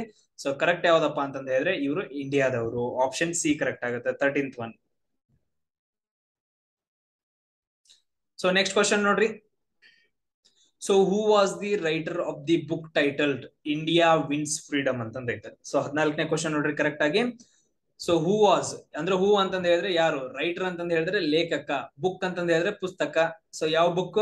ಇಂಡಿಯಾ ವಿನ್ಸ್ ಫ್ರೀಡಮ್ ಅನ್ನೋ ಬುಕ್ ಅನ್ನ ಯಾರು ಬರ್ದಿದಾರ ಅಂತ ಕ್ವಶನ್ ಕೇಳಿದಾರೆ. ಯಾರು ಬರ್ದಿದಾರ? ಬಾಣಭಟ್ಟನ ಅಥವಾ ಮೌಲಾನಾ ಅಬ್ದುಲ್ ಕಲಾಂ ಆಜಾದ ಅಥವಾ ವಿ.ಎಸ್. ನೈಪಾಲ ಅಥವಾ ನನ್ ಆಫ್ ದೀಸ್, ಯಾರು ಅಲ್ಲ. ಯಾರು ಬರ್ದಿರ ಇದ್ರೊಳಗ? ಸೊ ಯಾರು ಬರ್ದಿರ ಅಂತಂದ ಹೇಳಿದ್ರೆ ಕರೆಕ್ಟ್ ಆಗಿರೋದು ಆನ್ಸರ್ ಅನ್ನ ಹಾಕ್ರಿ. ಯಾರು ಬರ್ದಿದಾರಪ್ಪ ಅಂತಂದ ಹೇಳಿದ್ರೆ ಮೌಲಾನಾ ಅಬ್ದುಲ್ ಕಲಾಂ ಆಜಾದ್ ಅಂತಂದೇಳಿ. ಮೌಲಾನಾ ಅಬ್ದುಲ್ ಕಲಾಂ ಆಜಾದ್ ಅವ್ರು ಏನ್ ಮಾಡ್ತಾರ ಅಂದ್ರೆ ಇಂಡಿಯಾ ವಿನ್ಸ್ ಫ್ರೀಡಮ್ ಅನ್ನೋ ಬುಕ್ ಅನ್ನ ಬರೀತಾರ. ಸೊ ನೆಕ್ಸ್ಟ್ ನೋಡ್ರಿ 15th ಒನ್. ಸೊ ಆಮೇಲೆ ಎಲ್ಲಾ ರಾಷ್ಟ್ರೀಯ ಹೋರಾಟಗಾರದ ಬುಕ್ಸ್ ಗಳನ್ನ ಒಂದ್ ಕಡೆ ಲಿಸ್ಟ್ ಮಾಡಂತ ಹೇಳಿದೀನಿ, ಮಾಡಿದಿರಿ ಅನ್ಕೊಂತೀನಿ. ನೆಕ್ಸ್ಟ್ ನೋಡ್ರಿ, national income of country is based on. So ನಮ್ದು ನ್ಯಾಷನಲ್ ಇನ್ಕಮ್ ಇದೆಯಲ್ಲ, ಒಂದು ದೇಶದ ನ್ಯಾಷನಲ್ ಇನ್ಕಮ್ ಸೊ ಯಾವ್ದ್ರ ಮೇಲೆ ಡಿಪೆಂಡ್ ಆಗೈತೆ? ಬೇಸ್ಡ್ ಆನ್ ಅಂತ ಕ್ವಶನ್ ಕೇಳಿದಾರ. ಬೇಸ್ಡ್ ಆನ್ ಅಂತ ಕ್ವಶನ್ ಕೇಳಿದಾರೆ. ಯಾವ್ದು ನೋಡ್ರಿ, the taxes earned by the state, the sum of all factors income, ಅಥವಾ personal income of all citizens, ಅಥವಾ surplus of exports over imports. So ಇದ್ರಲ್ಲಿ ಯಾವ್ದು ಕರೆಕ್ಟ್ ಆನ್ಸರ್ ಅಂತ ನೋಡ್ರಿ. ಸೊ ಕರೆಕ್ಟ್ ಆನ್ಸರ್ ಯಾವ್ದು ಅಂತ ಹೇಳಿದ್ರೆ ಆನ್ಸರ್ ಬಿ ಅಂತ ಹೇಳ್ತೀವಿ, the sum of all factor income ಅಂತ ಹೇಳ್ತೀವಿ. ಸೊ ಇಷ್ಟ ನೆನ್ಪಿಟ್ಕೊಳ್ರಿ. ಸೊ ಇಲ್ಲಿ ಏನ್ ಮಾಡ್ತೀವಿ ಅಂತಂದ ಹೇಳಿದ್ರೆ ನಮ್ಮ ದೇಶದಲ್ಲಿ ಏನ್ ಉತ್ಪನ್ನ ಮಾಡಿರ್ತೀವಲ್ಲ ಆ ಎಲ್ಲಾ ಉತ್ಪನ್ನಗಳ ಬೆಲೆ ಅಂತಂದ್ ಹೇಳ್ತೀವಿ. ಆಲ್ ಫ್ಯಾಕ್ಟರ್ಸ್ ಗಳದ್ದು ಇನ್ಕಮ್ ಅಂತಂದ್ ಹೇಳ್ತೀವಿ. ತುಂಬಾ ಇಂಪಾರ್ಟೆಂಟ್ ಆಗುತ್ತೆ. ಅರ್ಥ ಆಯ್ತಾ ಎಲ್ರಿಗೂ? ಸೊ ಇಷ್ಟೆಲ್ಲ ಏನಂತ ಹೇಳಿದ್ರೆ ಜಿ.ಕೆ ಕ್ವಶನ್ಸ್. ಜಿ.ಕೆ ಎಷ್ಟು ಕರೆಕ್ಟ್ ಆಗಿದೆ ಅಂತ ನೋಡ್ರಿ, ಎಷ್ಟು ರಾಂಗ್ ಆಗಿದೆ ಅಂತ ನೋಡ್ರಿ. ಸೊ ನೆಕ್ಸ್ಟ್ ನೋಡ್ರಿ, ಸೈನ್ಸ್ ಕ್ವಶನ್ಸ್. ನೋಡ್ರಿ 16ನೇದು, which one of the following metal pollutes the air of a city having large number of automobiles? ತುಂಬಾ ಇಂಪಾರ್ಟೆಂಟ್ ಆಗುತ್ತೆ ಈ ಕ್ವಶನ್. ನೋಡ್ರಿ, ವಿಚ್ ಅಂತಂದ್ ಹೇಳಿದ್ರೆ ಯಾವ್ದು, ಫಾಲೋವಿಂಗ್ ಅಂತಂದ್ ಹೇಳಿದ್ರೆ ಕೆಳಗಡೆದು, ಮೆಟಲ್ ಪೊಲ್ಯೂಟ್ಸ್ ಅಂತಂದ್ ಹೇಳಿ. ಮೆಟಲ್ ಅಂತಂದ್ ಹೇಳಿದ್ರೆ ಯಾವ ಮೆಟಲ್? ಮೆಟಲ್ ಅಂತಂದ್ ಹೇಳಿದ್ರೆ ಲೋಹ. ಪೊಲ್ಯೂಟ್ಸ್ ಅಂತಂದ್ ಹೇಳಿದ್ರೆ ಕಲುಷಿತ ಮಾಡೋದು. ಯಾವ್ದನ್ನ? ಏರ್ ಅನ್ನ. ಏರ್ ಅಂತಂದ್ ಹೇಳಿದ್ರೆ ಗಾಳಿಯನ್ನ. City having large number of automobiles ಅಂದ್ರೆ ನಗರ ಒಳಗಡೆ, ನಗರ ಏನಿರ್ತಾವಲ್ಲ ಸಿಟಿ ಒಳಗಡೆ ಜಾಸ್ತಿ ಏನಂತಂದ್ ಹೇಳಿದ್ರೆ ವೆಹಿಕಲ್ಸ್ ಇರ್ತಾವ. ಆ ವೆಹಿಕಲ್ಸ್ ಗಳಿಂದ ಏನಂತಂದ್ ಹೇಳಿದ್ರೆ ಹೊಗೆ ಬರುತ್ತೆ. ಆ ಹೊಗೆಯಲ್ಲಿ ಯಾವ ಮೆಟಲ್ ಇಂದ ಅತಿ ಹೆಚ್ಚು ಏರ್ ಪೊಲ್ಯೂಟ್ ಆಗುತ್ತೆ ಅಂತ ಕ್ವಶನ್ ಕೇಳಿದಾರ. So cadmium, chromium, lead, copper. So ಎಲ್ರು ಬೈಕ್ ಎಲ್ಲ ಯೂಸ್ ಮಾಡೋರು ಅಥವಾ ಟೆಸ್ಟಿಂಗ್ ಮಾಡ್ಸಕ್ ಹೋದಾಗ ನಿಮ್ಗೆ ಗೊತ್ತಿರುತ್ತೆ ಆನ್ಸರ್ ಇದು. ಸೊ ಯಾವ್ದು ಆಪ್ಷನ್ ಕರೆಕ್ಟ್ ಅಂತಂದ್ ಹಾಕ್ರಿ. ಸೊ ನೋಡ್ರಿ, ಇಲ್ಲಿ ಯಾವ್ದು ಆಪ್ಷನ್ ಕರೆಕ್ಟ್ ಅಂತಂದ್ ಹೇಳಿದ್ರೆ ಲೆಡ್ ಅಂತಂದ್ ಹೇಳ್ತೀವಿ. So lead. ಸೊ ಲೆಡ್ ಏನಂತಂದ್ ಹೇಳಿದ್ರೆ ಜಾಸ್ತಿ ಪ್ರೊಡಕ್ಷನ್ ಆದ್ರೆ ಏರ್ ಪೊಲ್ಯೂಟ್ ಆಗುತ್ತೆ. ಸೊ ನೆಕ್ಸ್ಟ್ ಕ್ವಶನ್ ನೋಡ್ರಿ, which is the largest part of the brain ಅಂತ ಕೇಳಿದಾರೆ. ವಿಚ್ ಅಂತಂದ್ ಹೇಳಿದ್ರೆ ಯಾವ್ದು? ಲಾರ್ಜೆಸ್ಟ್ ಅಂತಂದ್ ಹೇಳಿದ್ರೆ ದೊಡ್ಡದು. ಎಲ್ಲಿ? Part of the brain. Brain ಒಳಗಡೆ ಅತಿ ದೊಡ್ಡ ಪಾರ್ಟ್ ಯಾವ್ದು ಅಂತ ಕ್ವಶನ್ ಕೇಳಿದಾರೆ. ಸೊ ಸೆರೆಬ್ರಮ್ಮ, ಸೆರೆಬೆಲ್ಲಮ್ಮ, ಬ್ರೈನ್ ಸ್ಟೆಮ್ ಅಥವಾ ಯಾವ್ದು ಅಲ್ಲ ಅಂತ ಕ್ವಶನ್ ಐತೆ. ಯಾವ್ದು ನೋಡ್ರಿ correct answer? So correct answer ಯಾವ್ದು ಅಂತಂತ ಹೇಳಿದ್ರೆ ಸೆರೆಬ್ರಮ್ ಅಂತ ಹೇಳ್ತೀವಿ. ಸೆರೆಬ್ರಮ್. ನೋಡ್ರಿ, ಇಲ್ಲೇನ್ ನಮ್ಗೆ ಕಾಣಿಸ್ತಾ ಇದೆಯಲ್ಲ, ಈ ಭಾಗವನ್ನ ನಾವ್ ಏನಂತ ಕರಿತೀವಲ್ಲ, ಈ ಭಾಗವನ್ನ ನಾವು ಸೆರೆಬ್ರಮ್ ಅಂತ ಕರಿತೀವಿ. ಸೊ ಅದಾದ ನಂತರ ನೆಕ್ಸ್ಟ್ ನೋಡ್ರಿ, ಈ ಕೆಳಗಡೆ ಇದೆಯಲ್ಲ, ಇದನ್ನ ನಾವು ಸೆರೆಬೆಲ್ಲಮ್ ಅಂತ ಕರಿತೀವಿ. ಈ ಪಾರ್ಟ್ ಅನ್ನ ನಾವೇನಂತ ಕರಿತೀವಿ ಅಂದ್ರೆ ಬ್ರೈನ್ ಸ್ಟೆಮ್ ಅಥವಾ ಮೆಡುಲಾ ಅಂತ ಕರಿತೀವಿ. ನೆನ್ಪಿಟ್ಕೊಡ್ರಿ, ದೊಡ್ಡದು ಯಾವ್ದಿತ್ತದಲ್ಲಿ ಸೆರೆಬ್ರಮ್ ಅಂತ ಹೇಳ್ತೀವಿ. ಬ್ರೈನ್ ಬಗ್ಗೆ ಒಂದ್ ಸ್ವಲ್ಪ ನೀವು ಸ್ಟಡಿ ಮಾಡ್ಬೇಕು. Next, which of the following acid that is secreted in stomach ಅಂತಂದೈತೆ. ತುಂಬಾ ಸರಿ ಹೇಳೈತೆ. ವಿಚ್ ಅಂತಂದ್ ಹೇಳಿದ್ರೆ ಯಾವ್ದು, ಫಾಲೋವಿಂಗ್ ಅಂತಂದ್ ಹೇಳಿದ್ರೆ ಕೆಳಗಡೆದು, ಅಸಿಡ್ ಅಂತಂದ್ ಹೇಳಿದ್ರೆ ಆಮ್ಲ, ಸೀಕ್ರೆಟೆಡ್ ಇನ್ ಸ್ಟಮಕ್ ಅಂತಂದೈತೆ. ನಮ್ಮ ಸ್ಟಮಕ್ ಒಳಗಡೆ ಯಾವ ಗ್ಯಾಸ್, ಸಾರಿ ಯಾವ ಅಸಿಡ್ ರಿಲೀಸ್ ಆಗುತ್ತೆ ಅಂತ ಕ್ವಶನ್ ಕೇಳಿದ್ರ. ಯಾವ್ದು? HCl, HNO3 ನ, H2CO3 ನ, ಅಥವಾ CH3COOH? ಯಾವ್ದು ಕರೆಕ್ಟ್ ಆನ್ಸರ್ ಇದ್ರಲ್ಲಿ? ಎಸ್, ಯಾವ್ದು ಕರೆಕ್ಟ್ ಅಂತ ಹಾಕ್ರಿ. ಯಾವ್ದು ಕರೆಕ್ಟ್ ಆನ್ಸರ್ ಅಂತಂದ್ ಹೇಳಿದ್ರೆ HCl ಅಂತಂದ್ ಹೇಳ್ತೀವಿ. HCl ಅಂತಂದ್ ಹೇಳಿದ್ರೆ hydrochloric acid. Hydrochloric acid. So next question ನೋಡ್ರಿ, which acid is present in lemon ಅಂತ ಕ್ವಶನ್ ಆಗ್ತದೆ. ಸೊ ವಿಚ್ ಅಂತಂದ್ ಹೇಳಿದ್ರೆ ಯಾವ್ದು? ಅಸಿಡ್ ಅಂತಂದ್ ಹೇಳಿದ್ರೆ ಆಮ್ಲ, ಪ್ರೆಸೆಂಟ್ ಇನ್ ಲೆಮನ್. ಲೆಮನ್ ಅಂತಂದ್ ಹೇಳಿದ್ರೆ ನಿಂಬೆಹಣ್ಣು. ನಿಂಬೆಹಣ್ಣು ಹೊರಗಡೆ ಹುಳಿ ಹುಳಿ ಇರ್ತೈತಲ್ಲ, ಅದೊಂದು ಆಮ್ಲ ಅದು. ಸೊ ಆ ಆಮ್ಲ ಯಾವ್ದು ಅಂತ ಕ್ವಶನ್ ಕೇಳಿದಾರ. ಸೊ ಯಾವ್ದು? ಮ್ಯಾಲಿಕ್ ಅಸಿಡ, ಸಿಟ್ರಿಕ್ ಅಸಿಡ, ಅಥವಾ ಲ್ಯಾಕ್ಟಿಕ್ ಅಸಿಡ, ಅಥವಾ ನನ್ ಆಫ್ ದೀಸ್? ಸೊ ಯಾವ್ದು ಕರೆಕ್ಟ್ ಆನ್ಸರ್ ಅಂತ ಹಾಕಿ. ಎಸ್, ಯಾವ್ದು ಕರೆಕ್ಟ್ ಇದ್ರಲ್ಲಿ? ನಾವು ಸಿಟ್ರಿಕ್ ಅಸಿಡ್ ಅಂತ ಹೇಳ್ತೀವಿ. ಯಾವ್ದು ಕರೆಕ್ಟ್ ಅಪ್ಪ ಅಂತಂದ್ ಹೇಳಿದ್ರೆ ಸಿಟ್ರಿಕ್ ಅಸಿಡ್ ಕರೆಕ್ಟ್ ಆಗುತ್ತೆ. ಸೇಮ್ ಅದೇ ತರ ನೋಡ್ರಿ, ಲ್ಯಾಕ್ಟಿಕ್ ಅಸಿಡ್ ಎಲ್ಲಿ ಬರುತ್ತಾ? ಹಾಲಿನ ಒಳಗಡೆ ಬರುತ್ತೆ. ಹಾಲು ಒಳಗಡೆ ಏನಂತಂದ್ ಹೇಳಿದ್ರೆ ಲ್ಯಾಕ್ಟಿಕ್ ಅಸಿಡ್. ಅದೇ ತರ ಮ್ಯಾಲಿಕ್ ಅಸಿಡ್ ಎಲ್ಲಿ ಬರುತ್ತೆ ಅಂತಂದ್ ಹೇಳಿದ್ರೆ ಆಪಲ್ ಒಳಗಡೆ, ಸೇಬು ಹಣ್ಣು ಒಳಗಡೆ ಬರುತ್ತೆ. ಸೇಮ್ ಅದೇ ತರ ಎಷ್ಟು ಅಸಿಡ್ಸ್ ಗಳು ಬರ್ತಾವ ಅಂತಂದ್ ಹೇಳಿ ನೀವು ಚೆಕ್ ಮಾಡ್ಕೋಬೇಕು. ನಾನು ಆಲ್ರೆಡಿ ಲಾಸ್ಟ್ ಹಿಂದಿನ ಕ್ವಶನ್ ಪೇಪರ್ಸ್ ಗಳಲ್ಲೆಲ್ಲ ಕೊಟ್ಟಿದ್ದೀನಿ. ಸೊ ನೀವು ಎಲ್ಲಾದ್ರೂ ಎಲ್ಲಾ ಕ್ವಶನ್ ಪೇಪರ್ ಗಳನ್ನ ಸಾಲ್ವ್ ಮಾಡ್ತಾ ಬಂದಿದ್ರೆ ನಿಮ್ಗೆ ಈಸಿಯಾಗಿ ಗೊತ್ತಾಗ್ತಾವ ಇವು ಆನ್ಸರ್ಸ್ ಗಳು. ಸೊ ನೆಕ್ಸ್ಟ್ ಕ್ವಶನ್ ನೋಡ್ರಿ, what is the full form of ASLV? So full form of ASLV ಏನಂತ ಕ್ವಶನ್ ಕೇಳಿದಾರೆ. Yes, so augmented satellite launch vehicle, ಅಥವಾ ಆಟೋಮೆಟಿಕ್ ಸ್ಯಾಟಲೈಟ್ ಲಾಂಚ್ ವೆಹಿಕಲ್, ಅಥವಾ ಏರೋಸ್ಪೇಸ್ ಲಾಂಚ್ ವೆಹಿಕಲ್, ಅಥವಾ ನನ್ ಆಫ್ ದಿಸ್? ಸೊ ಯಾವ್ದು ಅಲ್ಲ. So ಯಾವ್ದು correct answer ಅಂತ ನೋಡ್ರಿ. ಆ ಕರೆಕ್ಟ್ ಆಗಿರೋ ಆನ್ಸರ್ ಹಾಕ್ರಿ. ಇದ್ರಲ್ಲಿ ಯಾವ್ದು ಕರೆಕ್ಟ್ ಆನ್ಸರ್ ಅಂತಂದ್ ಹೇಳಿದ್ರೆ ಸೊ ಫಸ್ಟ್ ಒನ್ ಅಂತಂದ್ ಹೇಳ್ತೀವಿ ಅಗ್ಯುಮೆಂಟೆಡ್ ಸ್ಯಾಟಲೈಟ್ ಲಾಂಚ್ ವೆಹಿಕಲ್ ಅಂತಂದ್ ಹೇಳ್ತೀವಿ. ASLV ಅಂತಂದ್ ಹೇಳಿದ್ರೆ. ಸೇಮ್ ಅದೇ ತರ PSLV ಅಂದ್ರೆ ಏನು? ಇಸ್ರೋ ಅಂದ್ರೆ ಏನು? ಇಸ್ರೋ ಲಾಂಚ್ ಮಾಡಿರೋ ಸ್ಯಾಟಲೈಟ್ಸ್ ಗಳು ಯಾವ್ಯಾವು? ಸೊ ಮೊದಲು ಸ್ಯಾಟಲೈಟ್ ಯಾವ್ದು? ನಮ್ಮ ಭಾರತ ದೇಶದ್ದು ಆರ್ಯಭಟ ಅಂತಂತ ಹೇಳ್ತೀವಿ. ಸೊ ಈ ತರ ನೀವು ಅಂತ ಇಸ್ರೋ ಬಗ್ಗೆ ಏನಂತ ಹೇಳಿದ್ರೆ ಒಂದು ಲಿಸ್ಟ್ ಅನ್ನ ಮಾಡ್ಕೊಡ್ರಿ. ಸಾರಿ. ಸೊ ನೆಕ್ಸ್ಟ್ ಕ್ವಶನ್ ನೋಡ್ರಿ, the weight of an object on the moon is dash of its weight on the earth ಅಂತಂದೈತೆ. ವೇಟ್ ಅಂತಂದ ಹೇಳಿದ್ರೆ ತೂಕ. ಆಫ್ ಅನ್ ಆಬ್ಜೆಕ್ಟ್ ಅಂದ್ರೆ ಒಂದು ಆಬ್ಜೆಕ್ಟ್ ತೂಕ ಎಲ್ಲಿ? ಆನ್ ದಿ ಮೂನ್ ಅಂದ್ರ ಚಂದ್ರನ ಮೇಲೆ. So is dash of its weight on the earth ಅಂತ ಕೇಳಿದಾರೆ. ಅಂದ್ರೆ ಸೊ ನಮ್ದು ಏನಂತಂದ್ರೆ ಒಂದು ಆಬ್ಜೆಕ್ಟ್ ಐತಿ, ಅದ್ರ ತೂಕ ಮೂನ್ ಮೇಲೆ. So is compare to so dash to the weight on the earth, ನಮ್ ಭೂಮಿ ಮೇಲ್ಗಡೆ. ಇವೇನಂತ ಹೇಳಿದ್ರೆ ಒಂದು ಆಬ್ಜೆಕ್ಟ್ ಐತೆ, ಅದು ಭೂಮಿ ಮೇಲೆ ಎಷ್ಟು ತೂಕ ಐತೆ, ಅದಾದ ನಂತರ ನೆಕ್ಸ್ಟ್ ಚಂದ್ರ ಮೇಲೆ ಎಷ್ಟು ತೂಕ ಆಗತ್ತೆ ಅಂತ ಕ್ವಶನ್ ಕೇಳಿದಾರೆ. ಭೂಮಿ ಮೇಲೆ ಇನ್ನೊಂದು ಆಬ್ಜೆಕ್ಟ್ ಐತಲ್ಲ, ಅದ್ರ ತೂಕ ಏನಂತಂದ ಹೇಳಿದ್ರೆ ಚಂದ್ರ ಮೇಲೆ ತಗೊಂಡು ಹೋದಾಗ ಅವಾಗ ಎಷ್ಟು ತೂಕ ಆಗತ್ತೆ ಅಂತ ಕ್ವಶನ್ ಕೇಳಿದಾರೆ. ಇವಾಗ ನೋಡ್ರಿ, ಫಾರ್ ಎಕ್ಸಾಂಪಲ್ ಇವಾಗ ನಾನು ಇವಾಗ ಒಂದು 60 kg ಇದೆ ಅಂತ ಅನ್ಕೊಡ್ರಿ. ನಾನು ಎಷ್ಟು ಕೆಜಿ ಇದೀನಿ? 60 kg ಇದೀನಿ. ನಾನ್ ಚಂದ್ರನ ಮೇಲೆ ಹೋದ್ರೆ ನಂದು ವೇಟ್ ಎಷ್ಟಾಗತ್ತ ಅಂತಂದ ಹೇಳಿ ಕ್ವಶನ್ ಕೇಳಿದಾರೆ. ತುಂಬಾ ಇಂಪಾರ್ಟೆಂಟ್ ಆಗತ್ತ.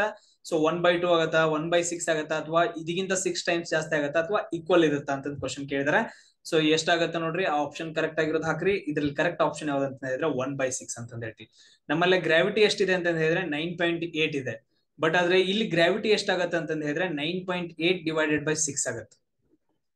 9.8 ಡಿವೈಡೆಡ್ ಬೈ 6 ಆಗತ್ತೆ. ಅಂದ್ರೆ ನಮ್ಮಲ್ಲಿ ಎಷ್ಟು ಗ್ರಾವಿಟಿ ಜಿ ಇದೆ ಅಲ್ಲ, ಇಲ್ಲಿ ಎಷ್ಟಾಗತ್ತೆ ಅಂದ್ರೆ G/6 ಆಗತ್ತೆ. ಸೊ ಅದಕ್ಕೋಸ್ಕರ ಇಲ್ಲಿ ನನ್ ವೇಟ್ ಎಷ್ಟಾಗತ್ತೆ ಅಂದ್ರೆ ಇಲ್ಲಿ 60 kg ಇದ್ರೆ ಇಲ್ಲಿ 60 ಡಿವೈಡೆಡ್ ಬೈ 6 ಅಂತಂದ ಹೇಳಿದ್ರೆ 10 kg ಆಗತ್ತೆ ನಂದು. ಚಂದ್ರ ಮೇಲೆ ನನ್ ತೂಕ ಎಷ್ಟಾಗತ್ತೆ ಅಂದ್ರೆ ಜಸ್ಟ್ 10 kg. ನೆನ್ಪಿಟ್ಕೊಳ್ರಿ. ಸೊ ನಿಮ್ಗೆ ಇನ್ನೊಂದು ಕ್ವಶನ್ ಕೇಳ್ಬೋದು. ಸೊ ವೇಟ್ ಫಾರ್ಮುಲಾ ಏನಂತಂದ ಹೇಳಿ, ವೇಟ್ ಫಾರ್ಮುಲಾ ಏನಂತಂದ ಹೇಳಿದ್ರೆ M×G ಅಂತಂದ ಹೇಳ್ತೀವಿ.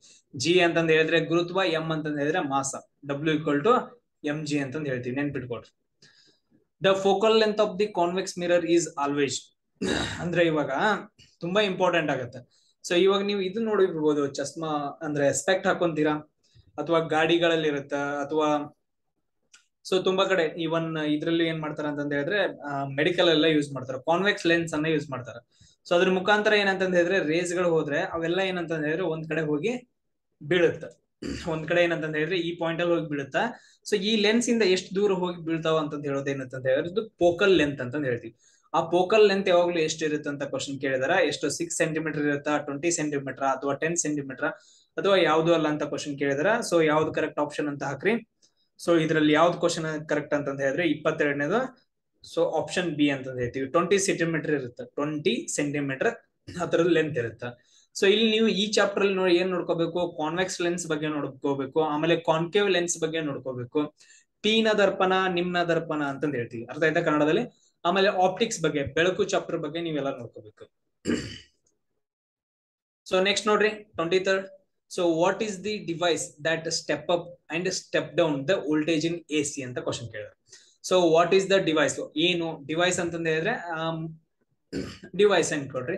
So step up and step down the voltage ಅಂತ ಐತೆ. ಸ್ಟೆಪ್ ಅಪ್ ಅಂತಂದ ಹೇಳಿದ್ರೆ ಜಾಸ್ತಿ ಮಾಡೋದು, ವೋಲ್ಟೇಜ್ ಅನ್ನ ಜಾಸ್ತಿ ಮಾಡೋದು. ಸ್ಟೆಪ್ ಡೌನ್ ಅಂತಂದ ಹೇಳಿದ್ರೆ ವೋಲ್ಟೇಜ್ ಅನ್ನ ಕಡಿಮೆ ಮಾಡೋದು. ಅಂತ ಅದು ಡಿವೈಸ್ ಯಾವುದು ಅಂತ ಕ್ವಶನ್ ಕೇಳಿದಾರ. ಯಾವುದು? ಟ್ರಾನ್ಸ್ಫಾರ್ಮರ್, ಇಂಡಿಕೇಟರ್, ಅಥವಾ ಕಂಡಕ್ಟರ್, ಅಥವಾ ಡೈನಮೋನ? ಸೊ ಯಾವ್ದು ಕರೆಕ್ಟ್ ಅನ್ಸಿ ಇದ್ರಲ್ಲಿ? ಸೊ ಯಾವ್ದಂತ ಕರೆಕ್ಟ್ ಆಗಿರೋದು ಹಾಕ್ರಿ. ಇದ್ರಲ್ಲಿ ಕರೆಕ್ಟ್ ಆನ್ಸರ್ ಯಾವ್ದು ಅಂದ್ರೆ ಟ್ರಾನ್ಸ್ಫಾರ್ಮರ್ ಅಂತ ಹೇಳ್ತೀವಿ. ಸೊ ನೀವೆಲ್ಲ ರೈತರ ಮಕ್ಕಳಾಗಿದ್ರೆ ನಿಮ್ಗೆ ಗೊತ್ತಿರ್ತೈತಿ ವೋಲ್ಟೇಜ್ ಎಷ್ಟು ಬಂದೈತೆ, TC ಏನೋ ಆಗಿರ್ಬೋದು, ಸುಟ್ಟಿರ್ಬೋದು ಅಂತಂದೇಳಿ ಅದನ್ನ ಮತ್ತೆ TC ಬದಲು ಮಾಡ್ತೀವಿ. ಆಮೇಲೆ 25 ಕೆಪಾಸಿಟಿ ಏನೋ ಅಂತಾರೆ, 25ರದ್ದು, ಆಮೇಲೆ 10ರದ್ದು ಏನೇನೋ ಹೇಳ್ತೀರಿ ನೋಡ್ರಿ ಕೆಪಾಸಿಟಿದು. ಸೊ ಅದೇನಂತ ಹೇಳಿದ್ರೆ ಸ್ಟೆಪ್ ಅಪ್ ಸ್ಟೆಪ್ ಡೌನ್ ಮಾಡೋ ಟ್ರಾನ್ಸ್ಫಾರ್ಮರ್ಸ್ ಅಂತ ಹೇಳ್ತೀವಿ. ವೋಲ್ಟೇಜ್ ಏನೇನ್ ಮಾಡುತ್ತೆ, ಹೆಚ್ಚು ಕಡಿಮೆ ಮಾಡೋದು ಡಿವೈಸ್ ಯಾವ್ದಪ್ಪ ಅಂತ ಹೇಳಿದ್ರೆ ಟ್ರಾನ್ಸ್ಫಾರ್ಮರ್ಸ್ ಅಂತ ಹೇಳ್ತೀವಿ. ಕಂಡಕ್ಟರ್ ಅಂತಂದ ಹೇಳಿದ್ರೆ ವಾಹಕ, ಇಲೆಕ್ಟ್ರಿಸಿಟಿ ಮತ್ತು ಹೀಟ್ ಅನ್ನ ಕಂಡಕ್ಟ್ ಮಾಡೋದು. ಡೈನಮೋ ಏನು? ಸೊ ಇದೇನಂತಂದ ಹೇಳಿದ್ರೆ ಮೆಕ್ಯಾನಿಕಲ್ ಎನರ್ಜಿಯನ್ನ ಏನಂತ ಕನ್ವರ್ಟ್ ಆಗಿ ಮಾಡುತ್ತಾ, ಎಲೆಕ್ಟ್ರಿಕ್ ಎನರ್ಜಿಯನ್ನಾಗಿ ಕನ್ವರ್ಟ್ ಮಾಡುತ್ತಾ. ಸೊ ಆಮೇಲೆ ಇನ್ನೊಂದ್ ಏನಿದೆ ನೋಡ್ರಿ, ಇಂಡಿಕೇಟರ್ ಅಂತಂದ ಹೇಳಿದ್ರೆ ಇಂಡಿಕೇಟ್ ಮಾಡೋದು. ಇಂಡಿಕೇಟರ್ ಅಂತಂದ ಹೇಳಿದ್ರೆ ಗಾಡಿದಲ್ಲ, ನೆನ್ಪಿಟ್ಕೊಡ್ರಿ. ಸೊ ನೆಕ್ಸ್ಟ್ ಕ್ವಶನ್ ನೋಡ್ರಿ 24th. Electromagnetic radiation is emitted by which of the following ಅಂತ ಕೇಳಿದಾರೆ. ಅಂದ್ರೆ ಇಲೆಕ್ಟ್ರೋಮ್ಯಾಗ್ನೆಟಿಕ್ ರೇಡಿಯೇಷನ್ಸ್, ಸೊ ಯಾವ ಇಲೆಕ್ಟ್ರೋಮ್ಯಾಗ್ನೆಟಿಕ್ ರೇಡಿಯೇಷನ್ಸ್ ಅನ್ನ ಯಾವ್ದು ಎಮಿಟ್ ಮಾಡುತ್ತೆ ಅಂದ್ರೆ ಬಿಡುಗಡೆ ಮಾಡುತ್ತೆ ಅಂತ ಕ್ವಶನ್ ಕೇಳಿದ್ರೆ ಎಕ್ಸ್ರೇಸ್ ಮಾಡ್ತಾವ, ಇಲೆಕ್ಟ್ರಾನ್ಸ್ ಮಾಡ್ತಾವ, ಅಥವಾ ಅಲ್ಟ್ರಾಸಾನಿಕ್ ಮಾಡ್ತಾವ, ಅಥವಾ ನನ್ ಆಫ್ ದೀಸ್ ಅಂತ ಇದೆ. ಯಾವ್ದು ಕರೆಕ್ಟ್ ಆನ್ಸರ್ ಅಂತ ಹಾಕ್ರಿ. ಸೊ ಇದ್ರಲ್ಲಿ ಕರೆಕ್ಟ್ ಆನ್ಸರ್ ಯಾವ್ದಪ್ಪ ಅಂತ ಹೇಳಿದ್ರೆ ಎಕ್ಸ್ರೇ ಅಂತ ಹೇಳ್ತೀವಿ. 24th ಏನಪ್ಪಾ ಅಂತ ಹೇಳಿದ್ರೆ ನಾವು ಎಕ್ಸ್ರೇ ಅಂತ ಹೇಳ್ತೀವಿ. ಅದಕ್ಕೆ ನೋಡ್ರಿ, ಎಕ್ಸ್ರೇ ಮಾಡುವಾಗ ಒಳಗೆ ಯಾರನ್ನ ಕರ್ಕೊಂಡು ಹೋಗಂಗಿಲ್ಲ, ಅವ್ರೊಂದು ಡ್ರೆಸ್ ಹಾಕೋತಾರ. ಯಾಕಂತಂದ ಹೇಳಿದ್ರೆ ಅಲ್ಲಿ ಇಲೆಕ್ಟ್ರೋಮ್ಯಾಗ್ನೆಟಿಕ್ ರೇಡಿಯೇಷನ್ಸ್ ಏನಂದ್ರೆ ಬಿಡುಗಡೆ ಆಗ್ತಾವ, ಅದರಿಂದ ಚರ್ಮದ ಕ್ಯಾನ್ಸರ್ ಬರುತ್ತೆ. ಸೊ ಅದಕ್ಕೋಸ್ಕರ ನೆನ್ಪಿಟ್ಕೊಡ್ರಿ. ಸೊ ಇಲೆಕ್ಟ್ರೋಮ್ಯಾಗ್ನೆಟಿಕ್ ರೇಡಿಯೇಷನ್ಸ್ ಅಲ್ಲಿ ಏನಂತಂದ ಹೇಳಿದ್ರೆ ತುಂಬಾ ಟೈಪ್ಸ್ ಗಳು ಬರ್ತಾವ. ಸೊ ಅದ್ರಲ್ಲಿ ಯಾವ ಅಂತಂದ ಹೇಳಿದ್ರೆ ರೇಡಿಯೋ ವೇವ್ಸ್ ಕಮ್ಯುನಿಕೇಶನ್ ಯೂಸ್ ಮಾಡ್ತೀವಿ, ಆಮೇಲೆ ಮೈಕ್ರೋವೇವ್ಸ್ ಬರ್ತಾವ, ಇನ್ಫ್ರಾರೆಡ್ ರೇಡಿಯೇಷನ್ಸ್ ಅಂತ ಬರ್ತಾವ, ಆಮೇಲೆ ವಿಸಿಬಲ್ ಲೈಟ್ ಈಗ ನಮ್ ಸೂರ್ಯನಿಂದ ಬರುತ್ತಾ ಅದು ವಿಸಿಬಲ್ ಲೈಟ್, ಆಮೇಲೆ ಅಲ್ಟ್ರಾ ವೈಲೆಟ್ ಯುವಿ ರೇಸ್ ನೇರಾತೀತ ಕಿರಣಗಳು ಅಂತಂದ ಹೇಳ್ತೀವಿ, ಅದು ಓಜೋನ್ ಹೇಳ್ಕೊಳುತ್ತಾ, ಆಮೇಲೆ ಎಕ್ಸ್ ರೇಸ್, ಆಮೇಲೆ ಗ್ಯಾಮಾ ರೇಸ್, ಇವೆಲ್ಲ ಏನಂತ ಹೇಳಿದ್ರೆ ಇಲೆಕ್ಟ್ರೋಮ್ಯಾಗ್ನೆಟಿಕ್ ರೇಡಿಯೇಷನ್ಸ್ ಅನ್ನ ಬಿಡುಗಡೆ ಮಾಡ್ತವೆ. ಇವು ಎಕ್ಸ್ ರೇಸ್ ಮತ್ತು ಗ್ಯಾಮಾ ರೇಸ್. ಇಷ್ಟು ಪಾಯಿಂಟ್ಸ್ ಗಳನ್ನ ನೆನ್ಪಿಟ್ಕೊಡ್ರಿ, ಇದ್ರ ಬಗ್ಗೆ ನೋಡ್ಕೊಡ್ರಿ ಸ್ವಲ್ಪ. ಸೊ ಅದಾದ ನಂತರ ನೋಡ್ರಿ, who invented the laser. So who ಅಂತಂದ ಹೇಳಿದ್ರೆ ಯಾರು ಇನ್ವೆಂಟ್ ಮಾಡೋದು ಅಂತ, ಇನ್ವೆಂಟೆಡ್ ಅಂತ ಹೇಳಿದ್ರೆ ಇನ್ವೆಂಟ್ ಮಾಡೋದು. ಸೊ ಯಾವ್ದನ್ನ ಲೇಸರ್ ಅನ್ನ ಯಾರು ಇನ್ವೆಂಟ್ ಮಾಡಿದ್ರು ಅಂತ ಕ್ವಶನ್ ಕೇಳಿದಾರ. ಸೊ ಎಸ್, ಯಾರು ಇನ್ವೆಂಟ್ ಮಾಡಿದಾರ ನೋಡ್ರಿ. ಸೊ ಮೈಕಲ್ ಫಾರಡೆನಾ, ಅಥವಾ ಚಾರ್ಲ್ಸ್ ಬೇಬಿಜಾ, ಅಥವಾ ರಾನ್ಜನ್, ಅಥವಾ TH ಮೈಮನ್ನ. ಸೊ ಯಾರು ಇದ್ರಲ್ಲಿ ಮಾಡಿದಾರ, ಇನ್ವೆಂಟ್ ಮಾಡಿದಾರ 25th ಒನ್. ಸೊ ಯಾರು ಮಾಡಿದಾರ ಅಂತಂದ ಹೇಳಿದ್ರೆ TH ಮೈಮನ್ ಅಂತಂದ ಹೇಳ್ತೀವಿ, TH ಮೈಮನ್ ಅಂತಂದ ಹೇಳ್ತೀವಿ. ಆಮೇಲೆ ಇನ್ನೊಂದು ನಿಮ್ಗೆ ತುಂಬಾ ಇಂಪಾರ್ಟೆಂಟ್ ಕ್ವಶನ್ ಕೊಡ್ತೀನಿ ಇವಾಗ. ಲೇಸರ್ದ ಫುಲ್ ಫಾರ್ಮ್ ಏನು, ಲೇಸರ್ಗೆ ಏನಂತಂದ ಹೇಳಿದ್ರೆ ಒಂದು ಫುಲ್ ಫಾರ್ಮ್ ಐತಾ, ಅದ್ರ ಫುಲ್ ಫಾರ್ಮ್ ಏನಂತಂದ ಹೇಳಿ ನೀವು ಸರ್ಚ್ ಮಾಡಬೇಕು. ಸೊ ಅದಾದ ನಂತರ ನೋಡ್ರಿ 26. So what is the mass of the electron ಅಂತ ಕೇಳಿದಾರೆ. ವಾಟ್ ಅಂತಂದ ಹೇಳಿದ್ರೆ ಏನು, ಮಾಸ್ ಅಂತಂದ ಹೇಳಿದ್ರೆ ರಾಶಿ. ಸೊ ಇಲೆಕ್ಟ್ರಾನ್ ರಾಶಿ ಎಷ್ಟು ಅಂತ ಕೇಳಿದಾನ ನೋಡ್ರಿ. ಆಪ್ಷನ್ ಎ ನಾ, ಬಿ ನಾ, ಸಿ ನಾ, ಅಥವಾ ಯಾವ್ದು ಅಲ್ಲ. ಕರೆಕ್ಟ್ ಆಗಿ ನೋಡ್ರಿ. ಸೊ ಯಾವ ಆಪ್ಷನ್ ಕರೆಕ್ಟ್ ಆಗುತ್ತೆ. ಸೊ ಆಪ್ಷನ್ ಯಾವ್ದು ಕರೆಕ್ಟ್ ಅಂತಂದ ಹೇಳಿದ್ರೆ 9.1 ಇಂಟು 10⁻⁻28 ಗ್ರಾಮ್ ಇರುತ್ತೆ. ಗೊತ್ತೇ ಆಗಂಗಿಲ್ಲ. ಸೇಮ್ ಅದೇ ತರ ನೋಡ್ರಿ, ಮತ್ತೇನ್ ಕೇಳ್ತಾರೆ, ಇಲೆಕ್ಟ್ರಾನ್ ಮಾಸ್ ಎಷ್ಟು ಅಂತ ಕೇಳ್ರು, ಆಮೇಲೆ ಪ್ರೋಟಾನ್ ಮಾಸ್ ಎಷ್ಟು ಅಂತ ಕೇಳ್ತಾರ, ಆಮೇಲೆ ನ್ಯೂಟ್ರಾನ್ ಮಾಸ್ ಎಷ್ಟು ಅಂತ ಕೇಳ್ಬೋದು ನಿಮ್ ಕ್ವಶನ್. ಆಮೇಲೆ ಇಲೆಕ್ಟ್ರಾನ್ ಯಾರು ಕಂಡು ಹಿಡಿದ್ರು, ಆಮೇಲೆ ಪ್ರೋಟಾನ್ ಯಾರು ಕಂಡು ಹಿಡಿದ್ರು, ಆಮೇಲೆ ನ್ಯೂಟ್ರಾನ್ ಯಾರು ಕಂಡು ಹಿಡಿದ್ರು. ಸೊ ಏನಂದ್ರೆ ಒಂದ್ ಲಿಸ್ಟ್ ಅನ್ನ ನೀವು ಮಾಡ್ಕೋಬೇಕು ನೋಡ್ರಿ. ಇದು ಒಂದ್ ಏನಂತಂದ ಹೇಳಿದ್ರೆ ಎಟಮ್. ಸೊ ಎಟಮ್ ಅಲ್ಲಿ ಏನಂತಂದ ಹೇಳಿದ್ರೆ ನ್ಯೂಕ್ಲಿಯಸ್ ಇರುತ್ತೆ. ಈ ನ್ಯೂಕ್ಲಿಯಸ್ ಒಳಗಡೆ ಏನೇನಿರ್ತಾವ ಅಂತಂದ ಹೇಳಿದ್ರೆ ಪ್ರೋಟಾನು ಮತ್ತು ನ್ಯೂಟ್ರಾನ್ ಇರುತ್ತೆ. ನ್ಯೂಕ್ಲಿಯಸ್ ಒಳಗಡೆ ಪ್ರೋಟಾನು ನ್ಯೂಟ್ರಾನ್ ಇರುತ್ತೆ. ಇವೇನಿರ್ತಾವಲ್ಲ ಇವುಗಳಿಗೆ ನಾವೇನಂತ ಕರಿತೀವಿ ಅಂದ್ರೆ ಇಲೆಕ್ಟ್ರಾನ್ಸ್ ಅಂತ ಕರಿತೀವಿ. ಅವು ಸುತ್ತಲೂ ಏನಿರ್ತಾವ ಅಂದ್ರೆ ಸುತ್ತಾಗ್ತಿರ್ತಾವ. ಈ ಮೂರುವನ್ನ ಸೇರಿಸಿ ನಾವೇನಂತ ಕರಿತೀವಿ, ಒಂದು ಎಟಮ್ ಅಂತಂದ ಹೇಳ್ತೀವಿ. ಸಾರಿ. ಸೊ ಏನಂತ ಕರಿತೀವಿ ಅಂತಂದ ಹೇಳಿದ್ರೆ ಒಂದು ಎಟಮ್ ಅಂತಂದ ಹೇಳ್ತೀವಿ, ನೆನ್ಪಿಡ್ಕೊಡ್ರಿ ಇದನ್ನ.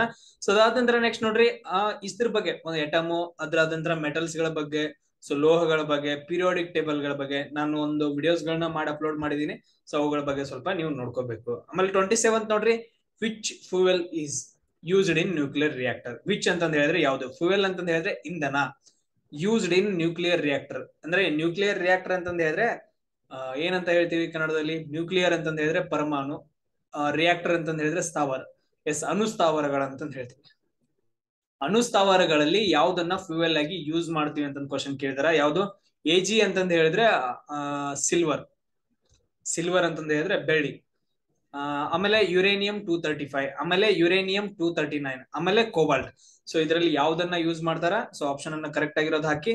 ಸೊ ಯಾವ್ದು ಯೂಸ್ ಮಾಡ್ತಾರೆ ಅಂದ್ರೆ ಯುರೇನಿಯಂ 235 ಅನ್ನ ಏನ್ ಮಾಡ್ತಾರ ಅಂದ್ರೆ ಸೊ ಫ್ಯೂಯಲ್ ಆಗಿ ಯೂಸ್ ಮಾಡ್ತಾರ. ಆಮೇಲೆ ನೀವು ಇಲ್ಲಿ ಏನ್ ಮಾಡ್ಬೇಕಂದ್ರೆ ಅಣುಸ್ಥಾವರದ ಬಗ್ಗೆ ಫುಲ್, ಪರಮಾಣು ರಿಯಾಕ್ಟರ್ ಬಗ್ಗೆ ತುಂಬಾ ಇದನ್ನ ನೋಡ್ಕೊಬೇಕು. ಸೊ ಪರಮಾಣು ರಿಯಾಕ್ಟರ್ ಅಂತ ಬಂದಾಗ ಇಲ್ಲಿ ಒಳಗಡೆ ಏನಂತಂದ ಹೇಳಿದ್ರೆ ಕ್ಯಾಡ್ಮಿಯಂ ಲೈನ್ಸ್ ಗಳು ಇರ್ತಾವ, ರಾಡ್ ಗಳು ಇರ್ತಾವ. ಸೊ ಅದಾದ ನಂತರ ನೆಕ್ಸ್ಟ್ ಟರ್ಬೈನ್ ಇರುತ್ತೆ, ಆಮೇಲೆ ನೀರ್ ಒಳಗಡೆ ಹೋಗುತ್ತಾ, ಜಡ ಅನಿಲವನ್ನ ಯೂಸ್ ಮಾಡ್ತಾರ. ಆಮೇಲೆ ಬೋರಾನ್ ಅಂತಂದ ಹೇಳ್ಬಿಟ್ಟು ಏನ್ ಮಾಡ್ತಾರ, ನ್ಯೂಟ್ರಾನ್ ಅನ್ನ ಮಾಡರೇಟರ್ ಆಗಿ ಯೂಸ್ ಮಾಡ್ತಾರ. ಅಂದ್ರೆ ಟೋಟಲ್ ಆಗಿ ಸೊ ನ್ಯೂಕ್ಲಿಯರ್ ರಿಯಾಕ್ಟರ್ ಬಗ್ಗೆ ನೀವು ಒಂದು ಡೈಗ್ರಾಮ್ ಬರುತ್ತೆ ನೋಡ್ರಿ 8th 9th 10th ಅಲ್ಲಿ ಯಾವ್ದೋ ಒಂದು. ಸೊ ಅದ್ರ ಬಗ್ಗೆ ನೀವು ಎಲ್ಲ ನೋಡ್ಕೋಬೇಕು. ಆಮೇಲೆ ಟೋಟಲ್ ಆಗಿ ನಮ್ಮ ಇಂಡಿಯಾದಲ್ಲಿ ಎಷ್ಟು ನ್ಯೂಕ್ಲಿಯರ್ ರಿಯಾಕ್ಟರ್ಸ್ ಗಳಿದಾವ ಅಂತ ನೀವು ನೋಡ್ಕೋಬೇಕು, ಅಣುಸ್ಥಾವರಗಳು. ಫಾರ್ ಎಕ್ಸಾಂಪಲ್ ಕೈಗಾ ಐತೆ ಕಾಳಿ ನದಿ ಹತ್ರ, ಅದೇ ತರ ನೆಕ್ಸ್ಟ್ ರಾವತ್ ಬಟ್ ಬರುತ್ತ, ನರೋರಾ ಬರುತ್ತ, ಆಮೇಲೆ ಕುಡಂಕುಲಂ ಬರುತ್ತ, ಕಲ್ಪಕಂ ಬರ್ತಾವ. ಸೊ ಅದ್ರ ಬಗ್ಗೆ ಎಲ್ಲ ನೋಡ್ಕೋಬೇಕು. ಮೊದಲು ಯಾವ್ದು ನಮ್ಮ ಇಂಡಿಯಾದಲ್ಲಿ ತಾರಾಪುರ್ ಅಂತ ಹೇಳ್ತೀವಿ. ಫಸ್ಟ್ ಅಣುಸ್ಥಾವರ ಯಾವ್ದು, ತಾರಾಪುರ್, ಮಹಾರಾಷ್ಟ್ರ.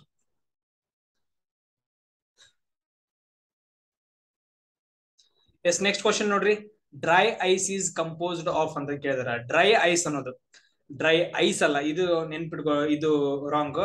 ಐಸ್ ಐತಿರತ್ತಲ್ಲ, ನೀರಿಂದ ಏನಾಗತ್ತೆ ಅಂದ್ರೆ ಐಸ್ ಆಗತ್ತೆ. ಸೊ ಆ ಐಸ್ ಅಲ್ಲ ಇದು, ಡ್ರೈ ಐಸ್ ಅಂತಂದ ಹೇಳಿ ಬೇರೆದಕ್ಕೆ ಕರಿತೀವಿ. ಹಂಗಂದ್ರೆ ಏನು ಅಂತ ಕ್ವಶನ್ ಕೇಳಿದಾರೆ. Hydrogen, carbon dioxide, oxygen, helium. So ಇದ್ರಲ್ಲಿ ಯಾವ್ದು ಆಪ್ಷನ್ ಕರೆಕ್ಟ್ ಅಂತಂದ್ ಹಾಕ್ರಿ. ಸೊ ಇಲ್ಲಿ ಯಾವ್ದು ಕರೆಕ್ಟ್ ಅಂತಂದ ಹೇಳಿದ್ರೆ ಕಾರ್ಬನ್ ಡೈಆಕ್ಸೈಡ್ ಅಂತ ಹೇಳ್ತೀವಿ. ಅದು ಫುಲ್ ಆಪ್ಷನ್ ಬರ್ಕೊಡ್ರಿ. ಸಾಲಿಡ್ ಕಾರ್ಬನ್ ಡೈಆಕ್ಸೈಡ್ ಗೆ ನಾವ್ ಏನಂತ ಕರಿತೀವಿ ಅಂದ್ರೆ ಡ್ರೈ ಐಸ್ ಅಂತ ಕರಿತೀವಿ. ಈಗ ಕಾರ್ಬನ್ ಡೈಆಕ್ಸೈಡ್ ಇರುತ್ತಲ್ಲ CO2 ನಾವು ಹೊರಗಡೆ ಬಿಡ್ತೀವಲ್ಲ, ಅದನ್ನ ಫುಲ್ ಪ್ರೆಷರ್ ಹಾಕಿ ಫುಲ್ ಲೋ ಟೆಂಪರೇಚರ್ ಒಳಗಡೆ ಅದನ್ನೆಲ್ಲಾದ್ರೂ ನಾವು ಕಾಂಪ್ರೆಸ್ ಮಾಡಿದ್ವಿ ಅಂತಂದ ಹೇಳಿದ್ರೆ ಅವಾಗ ಈ ತರ ಏನಂತ ಹೇಳಿದ್ರೆ ಡ್ರೈ ಐಸ್ ರೆಡಿ ಆಗತ್ತೆ. ಅದನ್ನ ನಾವೇನಂತ ಕರಿತೀವಿ ಅಂದ್ರೆ ಸಾಲಿಡ್ ಕಾರ್ಬನ್ ಡೈಆಕ್ಸೈಡ್ ಅಥವಾ ಡ್ರೈ ಐಸ್ ಅಂತ ಕರಿತೀವಿ. ನೆನ್ಪಿಟ್ಕೊಳ್ರಿ, ತುಂಬಾ ಇಂಪಾರ್ಟೆಂಟ್ ಆಗುತ್ತ. ಎಸ್, ಮರೆಯೋಕ್ ಹೋಗ್ಬೇಡ್ರಿ. ಸೊ ಎಲ್ರು ಆನ್ಲೈನ್ ಟೆಸ್ಟ್ ಗಳನ್ನ ಕಂಪಲ್ಸರಿ ತಗೊಳ್ಳೇಬೇಕು. ಸೊ ನೋಡ್ರಿ, due to which of the factor the energy never exhaust on the sun. ಅಂದ್ರೆ ಡ್ಯೂ ಟು ವಿಚ್, ಸೊ ಯಾವ್ದ್ರಿಂದ, ಯಾವ ಫ್ಯಾಕ್ಟರ್ ಇಂದ ಸೊ ಎನರ್ಜಿ ನೆವರ್, ಎನರ್ಜಿ ಅಂತಂದ್ ಹೇಳಿದ್ರೆ ಶಕ್ತಿ, ನೆವರ್ ಅಂತಂದ್ ಹೇಳಿದ್ರೆ ಯಾವಾಗ್ಲೂ, ಎಕ್ಸಾಸ್ಟ್ ಅಂತಂದ್ ಹೇಳಿದ್ರೆ ನಾಶ ಆಗೋದು. ಆನ್ ದಿ ಸನ್ ನೋಡ್ರಿ, ಫುಲ್ ಹೋದ್ರಿ ಇವಾಗ. ಸೊ ಸನ್ ಮೇಲೆ ಅಂದ್ರೆ ಸೂರ್ಯನ ಮೇಲೆ ಎನರ್ಜಿನೇ ಲಾಸ್ಟ್ ಆಗಂಗಿಲ್ಲ, ಎಕ್ಸಾಸ್ಟ್ ಆಗಂಗಿಲ್ಲ. ಯಾಕ ಅಂತಂದ್ ಕ್ವಶನ್ ಕೇಳಿದ್ರೆ, ಯಾಕ? ನ್ಯೂಕ್ಲಿಯರ್ ಫಿಷನ್, ನ್ಯೂಕ್ಲಿಯರ್ ಫ್ಯೂಷನ್, ಅಥವಾ ಬೋತ, ಎರಡೂನ, ಅಥವಾ ಯಾವ್ದು ಅಲ್ಲ ಅಂತ ಕ್ವಶನ್ ಐತೆ. ಸೊ ಯಾವ್ದು ಆಪ್ಷನ್ ಕರೆಕ್ಟ್ ಅಂತಂದ್ ಹಾಕ್ರಿ. ಸೊ ಇದ್ರಲ್ಲಿ ಆಪ್ಷನ್ ಯಾವ್ದು ಕರೆಕ್ಟ್ ಅಪ್ಪ ಅಂತಂದ್ ಹೇಳಿದ್ರೆ ನ್ಯೂಕ್ಲಿಯರ್ ಫ್ಯೂಷನ್ ಅಂತಂದ್ ಹೇಳ್ತೀವಿ. ಫ್ಯೂಷನ್ ಅಂತಂದ್ ಹೇಳಿದ್ರೆ ಸಮ್ಮಿಲನ ಕ್ರಿಯೆ. ಅದೇ ತರ ನ್ಯೂಕ್ಲಿಯರ್ ಫಿಷನ್ ವಿದಳನ ಕ್ರಿಯೆ ಅಂತಂದ್ ಬರುತ್ತೆ. ಸೊ ಇವುಗಳನ್ನ ಎಲ್ಲೆಲ್ಲಿ ಯೂಸ್ ಮಾಡ್ತಾರ ಅಂತಂದ ಹೇಳಿ ನೀವು ನೋಡ್ಕೋಬೇಕು. ಅಟಮ್ ಬಾಂಬ್ ಅಲ್ಲಿ ಯಾವ್ದು ಯೂಸ್ ಮಾಡ್ತಾರೆ? ನ್ಯೂಕ್ಲಿಯರ್ ಫ್ಯೂಷನ್ ಮತ್ತು ಫ್ಯೂಷನ್. ನ್ಯೂಕ್ಲಿಯರ್ ರಿಯಾಕ್ಟರ್ ಒಳಗಡೆ ಯಾವ ಪ್ರೊಸೆಸ್ ಅನ್ನ ಯೂಸ್ ಮಾಡ್ತಾರ? ಸೊ ಇವುಗಳ ಬಗ್ಗೆ ಸ್ವಲ್ಪ ನೀವು ಏನ್ ಮಾಡ್ಕೋಬೇಕಂದ್ರೆ ನೋಡ್ಕೋಬೇಕಾಗತ್ತ. ಅದಾದ ನಂತರ ನೆಕ್ಸ್ಟ್ ಕ್ವಶನ್ ನೋಡ್ರಿ.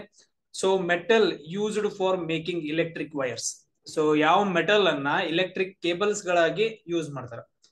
ಸೊ ಎಲೆಕ್ಟ್ರಿಕ್ ಕೇಬಲ್ಸ್ ಗಳಾಗಿ ಮಾಡೋಕೆ ಯಾವ ಮೆಟಲ್ ಅನ್ನ ಯೂಸ್ ಮಾಡ್ತಾರ ಅಂತ ಕ್ವಶನ್ ಕೇಳಿದಾರ. ಪಿಬಿನ, ಎಜಿನ, ಸಿಯುನ, ಅಥವಾ ಎಸ್ ಎನ್. ನಾ ಇವ್ರ ಬಗ್ಗೆ ಫುಲ್ ಫಾರ್ಮ್ ಗಳನ್ನ ಹೇಳಲ್ಲ, ಯಾಕಂತಂದ್ ಹೇಳಿದ್ರೆ ನೀವು ನೋಡ್ಕೋಬೇಕು ಪಿರಿಯಾಡಿಕ್ ಟೇಬಲ್ ಏನೇನಂತಾರ ಅಂತಂದ ಹೇಳಿ. ಸೊ ಇದ್ರಲ್ಲಿ ಯಾವ್ದು ಕರೆಕ್ಟ್ ಆನ್ಸರ್ ಅಂತ ಹಾಕ್ರಿ, ಯಾಕಂದ್ರೆ ಲಾಸ್ಟ್ ಕ್ಲಾಸ್ ಅಲ್ಲಿ ತುಂಬಾ ಡಿಸ್ಕಷನ್ ಮಾಡಿದೀನಿ ಇದ್ರ ಬಗ್ಗೆ. ಸೊ ಅದಕ್ಕೋಸ್ಕರ ನಾನು ಏನ್ ಮಾಡ್ತೀನಿ, ಸೊ ಇದ್ರ ಬಗ್ಗೆ ನಾನು ಏನು ಹೇಳಕ್ ಹೋಗಲ್ಲ. ಸೊ ಇದ್ರಲ್ಲಿ ಯಾವ್ದನ್ನ ಯೂಸ್ ಮಾಡ್ತಾರಪ್ಪ ಅಂತಂದ್ ಹೇಳಿದ್ರೆ ಕಾಪರ್ ಅನ್ನ ಯೂಸ್ ಮಾಡೋದು ತುಂಬಾ ಇಂಪಾರ್ಟೆಂಟ್ ಆಗುತ್ತೆ. ಯಾವ್ದನ್ನ ಯೂಸ್ ಮಾಡ್ತೀವಿ? ಕಾಪರ್ ಅನ್ನ ಯೂಸ್ ಮಾಡ್ತಾರ. ಸೊ ಅದಾದ ನಂತರ ನೆಕ್ಸ್ಟ್ ಕ್ವಶನ್ ನೋಡ್ರಿ. The human brain weight approximately. ಇದಂತೂ ತುಂಬಾ ನೀವು ಕೇಳಿದಿರಿ. ಹ್ಯೂಮನ್ ಬ್ರೈನ್ ವೇಟ್ ಎಷ್ಟಿದೆ ಅಂತಂದೈತೆ? 400, 1400 ಅಥವಾ 114, 1800 ಗ್ರಾಮ್. ಸೊ ಕೆಲವರು ಏನ್ ಕೇಳ್ತಾರೆ ಅಂದ್ರೆ, ಸರ್ 1500 ಗ್ರಾಮ್ ಕರೆಕ್ಟಾ? ಸೊ ಇವೆಲ್ಲ ರಾಂಗ್ ಇದಾವ. ಸೊ 1400 ಗ್ರಾಮ್ ಏನಂತಂದ್ರೆ ಹೇಳಿದ್ರೆ ಕರೆಕ್ಟ್ ಆಗುತ್ತಾ? Option B correct option. So ಅದಕ್ಕೆ 8th 9th 10th ಬುಕ್ಸ್ ಎಲ್ಲ ಓದ್ರು ಅಂತಂದ್ ಹೇಳೋದು. ಸೊ ಯಾಕಂತಂದ್ರೆ ನಿಮ್ಗೆ ಈಸಿಯಾಗಿ ಗೊತ್ತಾಗತ್ತ. ಸೊ ಅದಾದ ನಂತರ ನೆಕ್ಸ್ಟ್ ಕ್ವಶನ್ ನೋಡ್ರಿ, 32nd. Bat is related to which of the following ಅಂತ ಕೇಳಿದಾರೆ. ಬ್ಯಾಟ್ ಅಂತಂದ್ ಹೇಳಿದ್ರೆ ಬಾವಲಿ, ತೊಗಲ್ ಬಾವಲಿ ಅಂತ ಕರಿತೀವಲ್ಲ, ಬಾವಲಿ.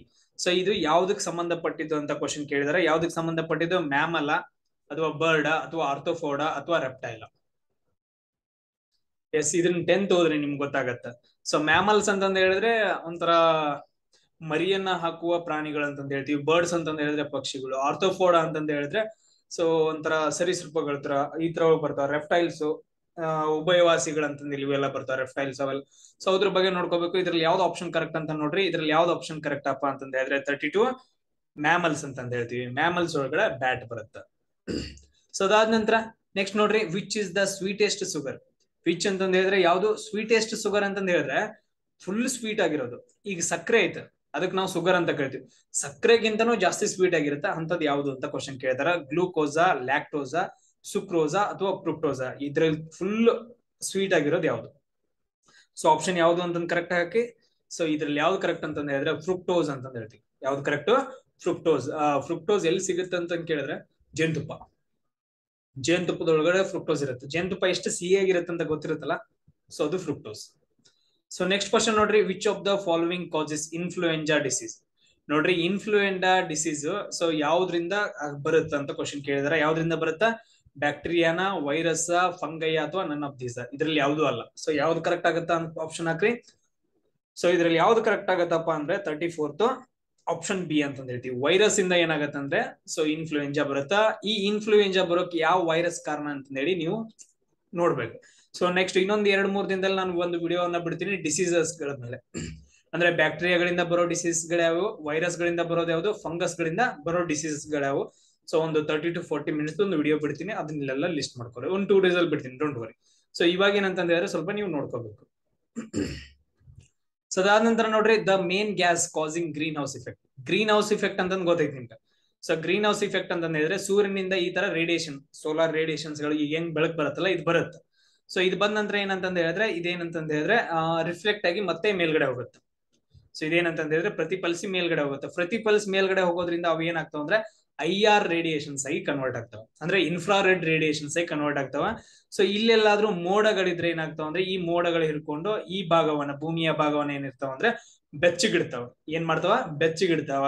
ಸೊ ಈ ಎಲ್ಲಾದ್ರೂ ಇದಕ್ ನಾವೇನಂತ ಕರಿತೀವಿ? ಗ್ರೀನ್ ಹೌಸ್ ಇಫೆಕ್ಟ್ ಅಂತ ಕರಿತೀವಿ. ಈಗ ನೀವು ನೋಡಿರ್ಬೋದು ಎಷ್ಟೋ ಸಸಿಗಳನ್ನ ಅಥವಾ ವೆಜಿಟೇಬಲ್ಸ್ ಗಳನ್ನ ಬೆಳೆಸೋಕೆ ಗ್ರೀನರಿ ಅಂತಂದ್ ಮಾಡ್ಬಿಟ್ಟು ಒಂದ್ ಏನ್ ಮಾಡ್ತಾರೆ ಅಂತಂದ ಹೇಳಿದ್ರೆ ಹೊಲ ಸುತ್ತಮುತ್ತ ಎಲ್ಲ ಮೇಲ್ಗಡೆ ಹಾಕಿರ್ತಾರೆ, ಗ್ರೀನ್ ಹೋಮ್ ಅಂತಂದ್ ಹೇಳ್ಬಿಟ್ಟು ಹಸಿರದು ಪರದೆಯನ್ನ ಹಾಕ್ಬಿಟ್ಟು ರೋಡ್ಗಳೆಲ್ಲ ಸೈಡ್. ಸೊ ಅಲ್ಲಿ ಏನಂತಂದ್ ಹೇಳಿದ್ರೆ ಟೆಂಪರೇಚರ್ ಒಳಗಡೆ ಜಾಸ್ತಿ ಆಗುತ್ತೆ, ಅಲ್ಲಿ ಗ್ರೀನ್ ಹೌಸ್ ಎಫೆಕ್ಟ್ ನಡೆಯುತ್ತೆ, ಟೆಂಪರೇಚರ್ ಜಾಸ್ತಿ ಆಗೋದ್ರಿಂದ ಅವು ಬೇಗ ಬೆಳಿತಾವ. ಸೊ ಭೂಮಿ ಮೇಲ್ಗಡೆ ಇದು ಹಸಿರು ಮನೆ ಪರಿಣಾಮ ಇರ್ತಿರ್ಲಿಲ್ಲ ಅಂತಂದ ಹೇಳಿದ್ರೆ ಟೆಂಪರೇಚರ್ ಎಷ್ಟು ಇರ್ತಿತ್ತು ಅಂದ್ರೆ 2 ಡಿಗ್ರಿ ಸೆಲ್ಸಿಯಸ್ ಅಥವಾ ಮೈನಸ್ ಅಲ್ಲಿ ಇರ್ತಿತ್ತು. ಸೊ ಇದು ಆಗ್ತಾ ಇರೋದ್ರಿಂದ ಏನಾಗಿದೆ ಅಂತ ಹೇಳಿದ್ರೆ ನಮ್ದು normal temperature 20 to 25 degree Celsius ಐತೆ. ಇಲ್ಲ ಅಂತಂದ ಹೇಳಿದ್ರೆ ನಾವು ನಡಿಗೆ ಸತ್ತೋಗ್ತಿದ್ವಿ. ಸೊ ಅದಕ್ಕೆ ಕಾರಣವಾಗುವ ಗ್ಯಾಸ್ ಯಾವ್ದು ಅಂತ ಕೇಳಿದಾರೆ? ಆಕ್ಸಿಜನ್, ನೈಟ್ರೋಜನ್, ಅಮೋನಿಯಾನ, ಕಾರ್ಬನ್ ಡೈಆಕ್ಸೈಡ್. ಇದ್ರಲ್ಲಿ ಯಾವ ಗ್ಯಾಸ್ ಕರೆಕ್ಟ್? 35th ನೋಡ್ರಿ. ಸೊ ಆಪ್ಷನ್ ಡಿ ಅಂತ ಹೇಳ್ತೀವಿ. ಕಾರ್ಬನ್ ಡೈಆಕ್ಸೈಡ್ ಅಂದ್ರೆ ಇಂಗಾಲ ಡೈಆಕ್ಸೈಡ್, ಅಮೋನಿಯಾ ಅಂತಂದ ಹೇಳಿದ್ರೆ ಅಮೋನಿಯಾನೇ, ನೈಟ್ರೋಜನ್ ಅಂತಂದ ಹೇಳಿದ್ರೆ ಸಾರಜನಕ ಅಂತಂದ ಹೇಳ್ತೀವಿ, ಆಕ್ಸಿಜನ್ ಅಂತಂದ ಹೇಳಿದ್ರೆ ಆಮ್ಲಜನಕ. ಕರೆಕ್ಟ್ ಆನ್ಸರ್ ಯಾವುದು? Carbon dioxide. ನೋಡ್ರಿ, ಟೋಟಲ್ ಆಗಿ 20 ಕ್ವಶನ್ಸ್ ಗಳಲ್ಲಿ ಸೈನ್ಸ್ ಎಷ್ಟು ಕ್ವಶನ್ಸ್ ಕರೆಕ್ಟ್ ಅದು. ನೆಕ್ಸ್ಟ್ ನೋಡೋಣ ಮ್ಯಾಥಮೆಟಿಕ್ಸ್ ನೋಡ್ತಾ ಹೋಗೋಣ. ತುಂಬಾ ಇಂಪಾರ್ಟೆಂಟ್ ಆಗುತ್ತೆ ಮ್ಯಾಥಮೆಟಿಕ್ಸ್ ಸೆಕ್ಷನ್. ಎಲ್ಲ ಎಕ್ಸಾಮ್ಸ್ ಗಳಲ್ಲಿ ಆಲ್ಮೋಸ್ಟ್ 15 to 20 ಕ್ವಶನ್ಸ್ ಗಳನ್ನ ಕೇಳ್ತಾರೆ. ಸೊ ಫಸ್ಟ್ ಕ್ವಶನ್ ಏನಿದೆ? 250/18 ಅಂತ ಇದೆ. 250/18 ಈಸಿ ಕ್ವಶನ್. ಸೊ ಇದನ್ನ ಏನ್ ಮಾಡ್ಬೇಕಂದ್ರೆ ಸಿಂಪ್ಲಿಫಿಕೇಶನ್ ಮಾಡ್ಬೇಕು. ಮೊದಲು 2ರಿಂದಾನೇ ಮಾಡ್ಕೊಂತ ಹೋಗ್ರಿ. 2 9 18. ಸೊ 2 1 2 2 4, 1 ಕೈಲ ಉಳಿತು. ಸೊ 1 ಎಕ್ಸ್ಟ್ರಾ ಉಳಿತು. ಅದಾದ ನಂತರ ಇದು 1 ಈ ಕಡೆ ಬಂದ್ರೆ 12 ಆಗುತ್ತೆ. 2 6 12. ಸೊ ಕೆಳಗಡೆ ಬರ್ಕೊಟ್ರು 126/9.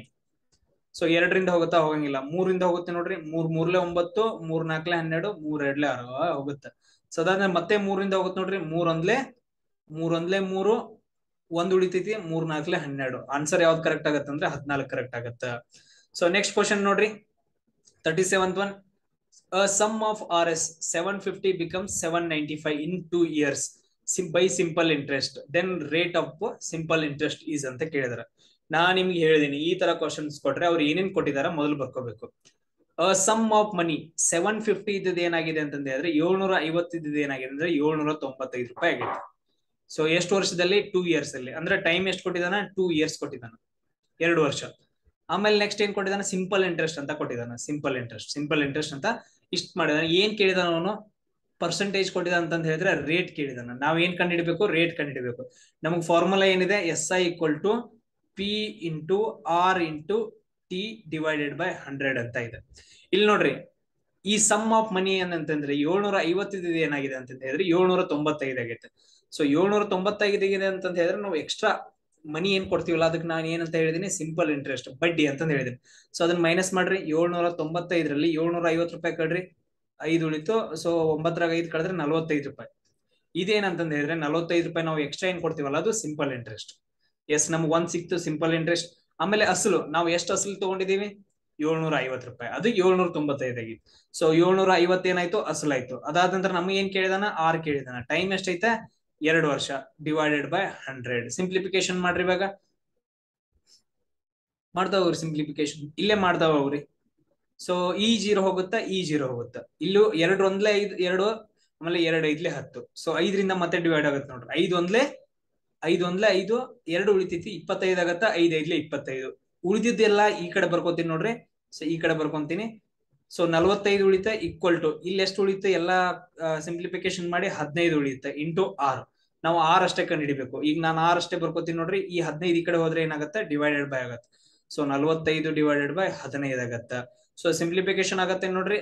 5ರಿಂದ ಆಗತ್ತೆ ನೋಡ್ರಿ. 5 3 15, 5 9 45. ಮತ್ತೆ 3ರಿಂದ ಆಗತ್ತ. 3 1 3 3. ಆನ್ಸರ್ ಎಷ್ಟಾಗತ್ತ? 3 ಆಗತ್ತ. ಅಂದ್ರೆ ಇದ್ರ ರೇಟ್ ಅಲ್ಲಿ ಇರೋದ್ರಿಂದ ಪರ್ಸೆಂಟೇಜ್ ಅಂತ ಹೇಳ್ತೀವಿ. ರೇಟ್ = ಎಷ್ಟಾಗತ್ತ? 3% ಆಗತ್ತ. ಆನ್ಸರ್ ಡಿ ಕರೆಕ್ಟ್ ಆಗತ್ತ. ಸೊ ಎಲ್ರಿಗೂ ಆನ್ಸರ್ ಬಂತ? ಕರೆಕ್ಟ್ ಆಗಿದ್ರೆ ಕರೆಕ್ಟ್ ಹಾಕೊಡ್ರಿ, ರಾಂಗ್ ಇದ್ರೆ ರಾಂಗ್ ಹಾಕೊಡ್ರಿ. ಸೊ ನೆಕ್ಸ್ಟ್ ನೋಡ್ರಿ, 38 ಕ್ವಶನ್ ಇದೆ. 1² + 2² + 3² ನ ಆನ್ಸರ್ ಎಷ್ಟಾಗತ್ತೆ ಅಂತ ಕ್ವಶನ್ ಕೇಳಿದಾರ. ಬರ್ಕೊಡ್ರಿ. 1², 2² + 3². ಸೊ 1² ಅಂದ್ರೆ ಎಷ್ಟು? 1 ಆಗತ್ತ. 2² ಅಂದ್ರೆ ಎಷ್ಟು? 4. 3² ಅಂತ ಹೇಳಿದ್ರೆ 9. ಸೊ 9 1 10, 10 ಆಗತ್ತ. ಆಮೇಲೆ 10 + 4 14. ಸೊ ಆನ್ಸರ್ ಎಷ್ಟು ಕರೆಕ್ಟ್ ಆಗತ್ತಪ್ಪ ಅಂತ ಹೇಳಿದ್ರೆ ಆಪ್ಷನ್ ಡಿ ಕರೆಕ್ಟ್ ಆಗತ್ತ. ಸರ್ 1 4 5 ಆಗತ್ರಿ. 5 9 14 ಆಗತ್ರಿ. ಎಲ್ಲಾನು ಕರೆಕ್ಟ್ ರೀ. ನೆಕ್ಸ್ಟ್ ನೋಡ್ರಿ 39th one, choose the HCF of 144, 180, 192. 144, 180, 192 ಏನ್ ಕಂಡಿಡಿ ಅಂದನ HCF ಕಂಡಿಡಿ ಅಂದನ. HCF ಕಂಡಿಡಿಯಕ್ ನಾ ಸಿಂಪಲ್ ಆಗಿ ಏನ್ ಹೇಳಿದೇನೆ, 3 ಹಿಂಗ್ ಬರ್ಕೋಬೇಕು. 144, 180, 192. ಸೊ ಈ ಅಂಕಿಗಳನ್ನ ನಾವೇನ್ ಮಾಡ್ಕೋಬೇಕು, ಡಿವೈಡ್ ಮಾಡ್ತಾ ಹೋಗ್ಬೇಕು. ಯಾವ್ದ್ರಿಂದ ಡಿವೈಡ್ ಮಾಡ್ಬೇಕು, ಪ್ರೈಮ್ ನಂಬರ್ಸ್ ಗಳಿಂದ ಮಾಡ್ಬೇಕು. ಪ್ರೈಮ್ ನಂಬರ್ಸ್ ಯಾವು, 2, 3, 5, 7, 11, 13. ಸೊ ಇವೇನಂತಂದ ಹೇಳಿದ್ರೆ 1ರಿಂದ ಡಿವೈಡ್ ಆಗ್ಬೇಕು, ಇಲ್ಲ ಅವುಗಳಿಂದಾನೇ ಡಿವೈಡ್ ಆಗ್ಬೇಕು. ಬೇರೆ ಯಾವ ನಂಬರ್ ಇಂದ ಡಿವೈಡ್ ಆಗ್ಬಾರ್ದು. ಅವುಗಳನ್ನೇ ನಾವು ಎಂತ ಕರಿತೀವಿ, ಪ್ರೈಮ್ ನಂಬರ್ಸ್ ಅಂತ ಕರಿತೀವಿ. ಮಾಡ್ರಿ ಫಸ್ಟ್ 2ರಿಂದ ಮಾಡ್ರಿ, ಎಲ್ಲ ಸಮ ಸಂಖ್ಯೆ ಇರೋದ್ರಿಂದ 2ರಿಂದ ಆಗತ್ತ. ಸೊ 2 7 14, 2 2 4. ನೆಕ್ಸ್ಟ್ ನೋಡ್ರಿ 2 9 18, 0 ಹಂಗ ಬರುತ್ತೆ. ಸೊ ಅದಾದ ನಂತರ 2 9 18, 1 ಉಳಿತೈತಿ, ಆಮೇಲೆ 12 ಆಗತ್ತ. ಇದು 2 6 12. ಎಸ್. ಸೊ ಅದಾದ ನಂತರ ನೆಕ್ಸ್ಟ್ ನೋಡ್ರಿ ಮತ್ತೆ 2ರಿಂದ ಡಿವೈಡ್ ಆಗುತ್ತೆ ನೋಡ್ರಿ. ಎಸ್, ಎಲ್ಲಾ ಸಮ ಸಂಖ್ಯೆ ಇರೋದ್ರಿಂದ 2ರಿಂದ ಡಿವೈಡ್ ಆಗುತ್ತೆ. ಸೊ 2 3 6, 2 6 12. ಸೊ ಅದಾದ ನಂತರ 2 4 8, 2 5 10. ಸೊ ಅದಾದ ನಂತರ ನೆಕ್ಸ್ಟ್ ನೋಡ್ರಿ 2 4 8, ಆಮೇಲೆ 1 ಉಳಿತೈತೆ 16 ಆಯ್ತು, 2 8 16. ಸೊ ಇಲ್ಲಿ ನೋಡ್ರಿ ಯಾವ್ದು ಎಲ್ಲಾನು ಸಮ ಸಂಖ್ಯೆ ಇಲ್ಲ, 2ರಿಂದ ಡಿವೈಡ್ ಆಗಲ್ಲ. ನೆಕ್ಸ್ಟ್ ಸಂಖ್ಯೆ ಯಾವ್ದೈತೆ, 3 ಐತೆ. 3ರಿಂದ ಡಿವೈಡ್ ಆಗುತ್ತಾ, ಟ್ರೈ ಮಾಡೋಣ. ಸೊ 3 1 3, 3 2 6. ಸೊ ಅದಾದ ನಂತರ 3 1 3, 15 ಆಯ್ತು, 3 5 15. ಸೊ ಅದಾದ ನಂತರ 3 1 3, ಇದು 1 ಉಳಿತು 18 ಆಗತ್ತಾ, 3 6 18. Okay, done. ಸೊ ನೆಕ್ಸ್ಟ್ ನೋಡ್ರಿ 2ರಿಂದ ಡಿವೈಡ್ ಆಗತ್ತಾ, ಇಲ್ಲಿ ಬೆಸ ಸಂಖ್ಯೆ ಐತೆ, ಆಗಂಗಿಲ್ಲ. 3ರಿಂದ ನೋಡ್ರಿ 3 4 12, 3 5 15. ಇದು 16 ಡಿವೈಡ್ ಆಗಂಗಿಲ್ಲ. 5ರಿಂದ ನೋ, 7ರಿಂದ ಆಗಂಗಿಲ್ಲ, 11ರಿಂದ ಆಮೇಲೆ 13ರಿಂದ ಇಲ್ಲಿ ಸಣ್ಣದಾಯ್ತು, ಆಯ್ತು. ಇಷ್ಟೇ ನೋಡ್ರಿ. ಈ 3 ಫ್ಯಾಕ್ಟರ್ಸ್ ಗಳು ಏನಂತಂದ ಹೇಳಿದ್ರೆ, ಈ 3 ಫ್ಯಾಕ್ಟರ್ಸ್ ಗಳು ಇವು 3ಗಳನ್ನ ಕಾಮನ್ ಆಗಿ ಡಿವೈಡ್ ಮಾಡ್ತಾವ. ಅದಕ್ಕೋಸ್ಕರ ಈ 3 ಏನಾಗ್ತಾವ ಅಂದ್ರೆ ಕಾಮನ್ ಫ್ಯಾಕ್ಟರ್ಸ್ ಗಳಾಗ್ತಾವ. ಈ 3ನ್ನ ನಾವು ಮಲ್ಟಿಪ್ಲಿಕೇಶನ್ ಮಾಡಿದಾಗ ನಮ್ಗೆ ಏನ್ ಸಿಗುತ್ತಾ, HCF ಸಿಗುತ್ತ. ಈ ಎಲ್ಲಾ ಫ್ಯಾಕ್ಟರ್ಸ್ ಗಳನ್ನ ಡಿವೈಡ್ ಮಲ್ಟಿಪ್ಲಿಕೇಶನ್ ಮಾಡಿದಾಗ ನಮ್ಗೆ ಏನ್ ಸಿಗುತ್ತಾ, LCM ಸಿಗತ್ತ ಅಂತ ನಾನು ವಿಡಿಯೋದಾಗ ಹೇಳಿದ್ದೀನಿ. ಸೊ ಇವಾಗ ಮಲ್ಟಿಪ್ಲಿಕೇಶನ್ ಮಾಡ್ರಿ, 2 2 4, 4 3 12. 12 ಏನಾಗತ್ತಂದ್ರೆ ಇದ್ರದ್ದು HCF ಆಗತ್ತ. ಸೊ ಯಾರ್ದು ಕರೆಕ್ಟ್ ಆಗಿದೆ ಕರೆಕ್ಟ್ ಹಾಕ್ರಿ, ರಾಂಗ್ ಇದ್ರೆ ರಾಂಗ್ ಹಾಕ್ರಿ. ನೆಕ್ಸ್ಟ್ ಕ್ವಶನ್ ನೋಡ್ರಿ, 8 raised to 0 plus 8 raised to 2 equal to ಎಷ್ಟಾಗತ್ತೆ ಅಂತ ಕ್ವಶನ್ ಕೇಳಿದ. 8 raised to 0 plus 8 raised to 2 power ಎಷ್ಟಾಗತ್ತ ಕ್ವಶನ್ ಕೇಳಿದಾರ. 8 raised to 0 ಅಂತಂದ್ ಹೇಳಿದ್ರೆ 8 ಪವರ್ 0 ಅಂತಂದ್ ಹೇಳಿದ್ರೆ 1 ಅಂತ ಹೇಳ್ತೀವಿ. ಪ್ಲಸ್ 8 ಪವರ್ 2 ಅಂತಂದ್ ಹೇಳಿದ್ರೆ 8 ಇಂಟು 8 2 ಸಾರಿ ಗುಣಿಸ್ಬೇಕು 8ನ್ನ. 8 ಅಂತ ಹೇಳಿದ್ರೆ 8ನ್ನ 3 ಸಾರಿ ಗುಣಿಸ್ಬೇಕಂದಂಗ. ಸೊ 2 ಸಾರಿ ಗುಣಿಸ್ರೆ ಎಷ್ಟಾಗುತ್ತೆ, 8 8 64. ಸೊ 1 ಪ್ಲಸ್ 64 ಎಷ್ಟಾಗತ್ತ, 65 ಆಗತ್ತ. ಆನ್ಸರ್ ಎಷ್ಟಾಗತ್ತ, 65 ಆಗತ್ತ. ನೆಕ್ಸ್ಟ್ ಕ್ವಶನ್ ನೋಡ್ರಿ. So Mohan age is 1/3 of his father age. The sum of their age is 60 years. What is the age of Mohan ಅಂತ ಕ್ವಶನ್ ಕೇಳಿದ್ರೆ ನಾವು ಅರ್ಥ ಮಾಡ್ಕೋಬೇಕು. ಮೋಹನ್ ಅಂತ ಇದಾನ, ಏಜ್ ಅಂತಂದ ಹೇಳಿದ್ರೆ ವಯಸ್ಸು 1/3 ಆಫ್ ಹಿಸ್ ಫಾದರ್ ಏಜ್ ಅಂತ ಇದೆ. ಮೋಹನ್ ಏಜ್ ಏನಿದೆ ಅಂದ್ರೆ 1/3 of his father age. Mohan age ಎಷ್ಟಿದೆ ಅಂತಂದ ಹೇಳಿದ್ರೆ ಅವ್ರ ಅಪ್ಪನ್ಗಿಂತನೂ 1/3 ಕಡಿಮೆ ಐತೆ ಅನ್ನಂಗ. ಸೊ ಅದಾದ ನಂತರ the sum of their age, Mohan age ಮತ್ತು ಅವ್ರ ಅಪ್ಪಂದ ಏಜು, ಮೋಹನ್ ಏಜು ಮತ್ತು ಅವ್ರ ಅಪ್ಪಂದು, ಫಾದರ್ ಅಂತ ಬರೀತೀನಿ, ಅವ್ರ ಅಪ್ಪಂದ ಏಜ್ ಎಷ್ಟಿದೆ, 60 years ಐತೆ. So what is the age of Mohan. Mohan age ಎಷ್ಟು ಅಂತ ಕ್ವಶನ್ ಕೇಳಿದಾರೆ. ಇವಾಗ ನಮ್ಗೆ ಯಾರ್ದಾದ್ರು ಕೊಟ್ಟಿದ್ರೆ ನಾವು ಕಂಡು ಹಿಡಿಬಹುದಿತ್ತು, ಬಟ್ ಯಾವ್ದು ಕೊಟ್ಟಿಲ್ಲ. ಅದಕ್ಕೋಸ್ಕರ ನಾನು ಏನ್ ಮಾಡ್ತೀನಿ ಅಂದ್ರೆ ಅವ್ರ ಅಪ್ಪಂದ ಏಜ್ ಎಷ್ಟಿದೆ ಅಂತಂದ ಹೇಳಿದ್ರೆ ಎಕ್ಸ್ ಅಂತಂದು ಇಟ್ಕೊಂತೀನಿ. ಅವ್ರ ಅಪ್ಪಂದ ಏಜ್ ಎಷ್ಟು, ಎಕ್ಸ್. ಅದಾದ ನಂತರ ಮೋಹನ್ ಏಜ್ ಎಷ್ಟಾಗತ್ತೆ ನೋಡ್ರಿ, ಅವ್ರ ಅಪ್ಪನ ಏಜ್ ಗಿಂತನೂ 1/3 ಕಡಿಮೆ ಇರುತ್ತೆ, ಅಂದ್ರೆ 1/3 ಎಕ್ಸ್ ಆಗತ್ತ. ಅಂದ್ರೆ x/3 ಅಂತಂದ್ ಹೇಳ್ತೀವಿ. ಇಂಟು 1/3 ಮಾಡಿದ್ರೆ x/3ನೇ ಬರುತ್ತದು. ಸೊ x/3 ಅಥವಾ 1/3 ಇಂಟು ಎಕ್ಸ್. ಯಾಕೆ ಕನ್ಫ್ಯೂಸ್ ಇರಪ್ಪ, 1/3 ಇಂಟು ಎಕ್ಸ್ ಅಂತ ಆಯ್ತು ಅವ್ರ ಅಪ್ಪಂದ ಏಜು. ಇಷ್ಟ ಆಯ್ತು. ಅದಾದ ನಂತರ ಇವ್ರು ಇಬ್ಬರದು ಎಷ್ಟು ಕೊಟ್ಟಿದ್ದಾನ, ಏಜು 60 ಅಂತ ಕೊಟ್ಟಿದ್ದಾನ. ಬರ್ರಿ M+F, ಇದು ಮೋಹನ್ ಏಜು, ಇದು ಫಾದರ್ ಏಜು, ಇಬ್ರದ್ದು ಸೇರಿದ್ರೆ ಎಷ್ಟಾಗತ್ತೆ, 60 years ಆಗತ್ತೆ ಅಂತ ಕೊಟ್ಟಿದ್ದಾನೆ. ಅವ್ರ ಅಪ್ಪಂದ ಏಜ್ ಎಷ್ಟು, ಎಕ್ಸ್ ಇದೆ. ಆಮೇಲೆ ಇವನ್ ಏಜ್ ಎಷ್ಟಿದೆ, ಮೋಹನ್ ಏಜ್ ಎಷ್ಟಿದೆ. ಸೊ ಇಲ್ಲಿ x ಇಂಟು 1 ಮಾಡ್ರೆ ಎಕ್ಸ್ ಆಗತ್ತೆ, x/3 ಆಗತ್ತೆ, ಈಕ್ವಲ್ ಟು ಎಕ್ಸ್ ಆಯ್ತು. ಸಾರಿ 60 ಆಯ್ತು. ಸೊ ಇವಾಗ ನಾವ್ ಏನ್ ಮಾಡ್ಬೇಕಂದ್ರೆ ಇಲ್ಲಿ ಕೆಳಗಡೆ 1 ಇರುತ್ತೆ ಯಾವಾಗ್ಲೂ. ಸೊ ನಾವು ಲಸ ತಗೋಬೇಕು. 3 ಮತ್ತು 1ರದ ಲಸ ಎಷ್ಟಾಗತ್ತ, 3 ಆಗತ್ತ. ಸೊ 3 1 3, ಆಮೇಲೆ 1 3 3 ಆಗತ್ತ. ಅಂದ್ರೆ ಸೊ ಎಕ್ಸ್ ಇಂಟು 1 ಎಕ್ಸ್ ಆಗತ್ತ. ಸೊ ಎಕ್ಸ್ ಇಂಟು 3 ಎಷ್ಟಾಗತ್ತ, 3x ಆಗತ್ತ. ಸೊ ಈಕ್ವಲ್ ಟು 60 ಆಯ್ತು. ಈ ಕಡೆ ಮುಂದ್ಗಡೆ ಮಾಡ್ತೀನಿ ನೋಡ್ರಿ. ಸೊ ಇವಾಗ ಎಕ್ಸ್ ಮತ್ತು 3x ಸೇರಿದ್ರೆ ಎಷ್ಟಾಗತ್ತ, 4x divided by 3 equal to 60 ಆಗತ್ತ. ನಾವ್ ಎಕ್ಸ್ ಕಂಡು ಹಿಡಿಬೇಕಲ್ಲ ಇವಾಗ. ಸೊ 3 ಆ ಕಡೆ ಹೋಗುತ್ತೆ, ಆಮೇಲೆ 4 ಕೆಳಗಡೆ ಬರುತ್ತೆ ನೋಡ್ರಿ. ಸೊ 3 ಆ ಕಡೆ ಹೋದ್ರೆ ಎಷ್ಟಾಗತ್ತೆ 60 ಇಂಟು 3 ಆಗತ್ತೆ. ಆಮೇಲೆ 4 ಇದ್ದು ಈ ಕಡೆ ಇದೆ ಮಲ್ಟಿಪ್ಲಿಕೇಶನ್ ಇದೆ, ಕೆಳಗಡೆ ಹೋದ್ರೆ ಡಿವೈಡೆಡ್ ಬೈ ಆಗತ್ತೆ. ಸೊ 4 ಆಗತ್ತೆ. ಇವಾಗ ನಾವು ಮಲ್ಟಿಪ್ಲಿಕೇಶನ್ ಮಾಡ್ಬೇಕು. ಮಾಡ್ರಿ. ಸೊ 2 2 4, 2 3 6 0. ಆಮೇಲೆ 2 1 2 15 30. ಸೊ ಉಳಿತೇನು 15 ಇಂಟು 3 ಉಳಿತು. ಎಷ್ಟು ಉಳಿತು 15 ಇಂಟು 3 ಉಳಿತು. ಟೋಟಲ್ ಎಷ್ಟಾಯ್ತು ಅಂದ್ರೆ 45 ಆಯ್ತು. ಎಷ್ಟಾಯ್ತಪ್ಪ 15 3 45 ಆಗತ್ತ. ಇದು ಯಾರ್ದ ಏಜು ಎಕ್ಸ್ ಕಂಡಿಡಿದ್ವಿ. ಫಾದರ್ ಏಜ್ ಎಷ್ಟಾಯ್ತು 45 ಆಯ್ತು. ನಮಗೇನ್ ಕಂಡಿಡಿ ಅಂತ ಹೇಳ್ದ ಮೋಹನ್ ಏಜ್ ಕಂಡಿಡಿ ಅಂತ. ಮೋಹನ್ ಏಜ್ ಎಷ್ಟಿದೆ ಫಾದರ್ ಗಿಂತ 3 ಪಟ್ಟು ಕಡಿಮೆ ಇದೆ, ಅಂದ್ರೆ ಡಿವೈಡೆಡ್ ಬೈ 3 ಇದೆ. ಅಂದ್ರೆ ಈಗ ಮೋಹನ್ ಏಜ್ ಕಡಿಮೆ ಬಿಡ್ಬೇಕಂದ್ರೆ ಏನು ಎಕ್ಸ್ ಇದ್ದಲ್ಲಿ ಏನ್ ಮಾಡ್ಬೇಕಂದ್ರೆ 45 ಹಾಕ್ಬೇಕು. 45 ಡಿವೈಡೆಡ್ ಬೈ 3 ಮಾಡಿದಾಗ ಏನ್ ಬರುತ್ತಾ 3 1 3 5 3 1 3 3 5 15. ಅಂದ್ರೆ 3 15 45 ಆಗತ್ತ. ಮೋಹನ್ ಏಜ್ ಎಷ್ಟಾಗತ್ತಪ್ಪ ಅಂದ್ರೆ 15 ವರ್ಷ ಆಗತ್ತ. ಸೊ ಕಂಡಿಡಿದ್ವಾ. ಈ ತರ ಏಜ್ ಮೇಲೆ ಕ್ವಶನ್ಸ್ ಗಳನ್ನ ನಿಮ್ಗೆ ಕೇಳ್ತಾರ. ನೆಕ್ಸ್ಟ್ ನೋಡ್ರಿ, at what percentage of simple interest and almost amount will be double in 5 years ಅಂತ ಕೇಳಿದಾನೆ.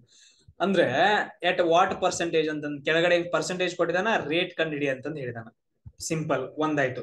ಫಾರ್ಮುಲಾ ಏನಿದೆ S I equal to P into R into T divided by 100 ಅಂತ ಇದೆ. ನಮ್ಗೆ ಆರ್ ಕಂಡಿಡಿ ಅಂತಂದು ಹೇಳಿದಾನ. ನೆಕ್ಸ್ಟ್ ಏನ್ ಕೊಟ್ಟಿದಾನ, simple interest and amount will be double in 5 years ಅಂತಂದು ಕೊಟ್ಟಿದಾನ. ಇವಾಗ ನಮಗೇನಂತಂದು ಹೇಳಿದ್ರೆ ಗೊತ್ತಿಲ್ಲ ಅಮೌಂಟ್ ಎಷ್ಟಿದೆ ಅಂತಂದು ಹೇಳಿದ್ರೆ ಎಕ್ಸ್ ಇದೆ ಅಂತ ಅನ್ಕೊಡ್ರಿ. ಅಮೌಂಟ್ ಎಷ್ಟಿದೆ ಎಕ್ಸ್ ಇದೆ. So amount will be double in 5 years ಅಂತ ಕೊಟ್ಟಿದ್ದಾನೆ. ಟೈಮ್ ಕೊಟ್ಟಿದ್ದಾನ, ಎಷ್ಟು ಕೊಟ್ಟಿದ್ದಾನ 5 years ಅಂತ ಕೊಟ್ಟಿದ್ದಾನೆ.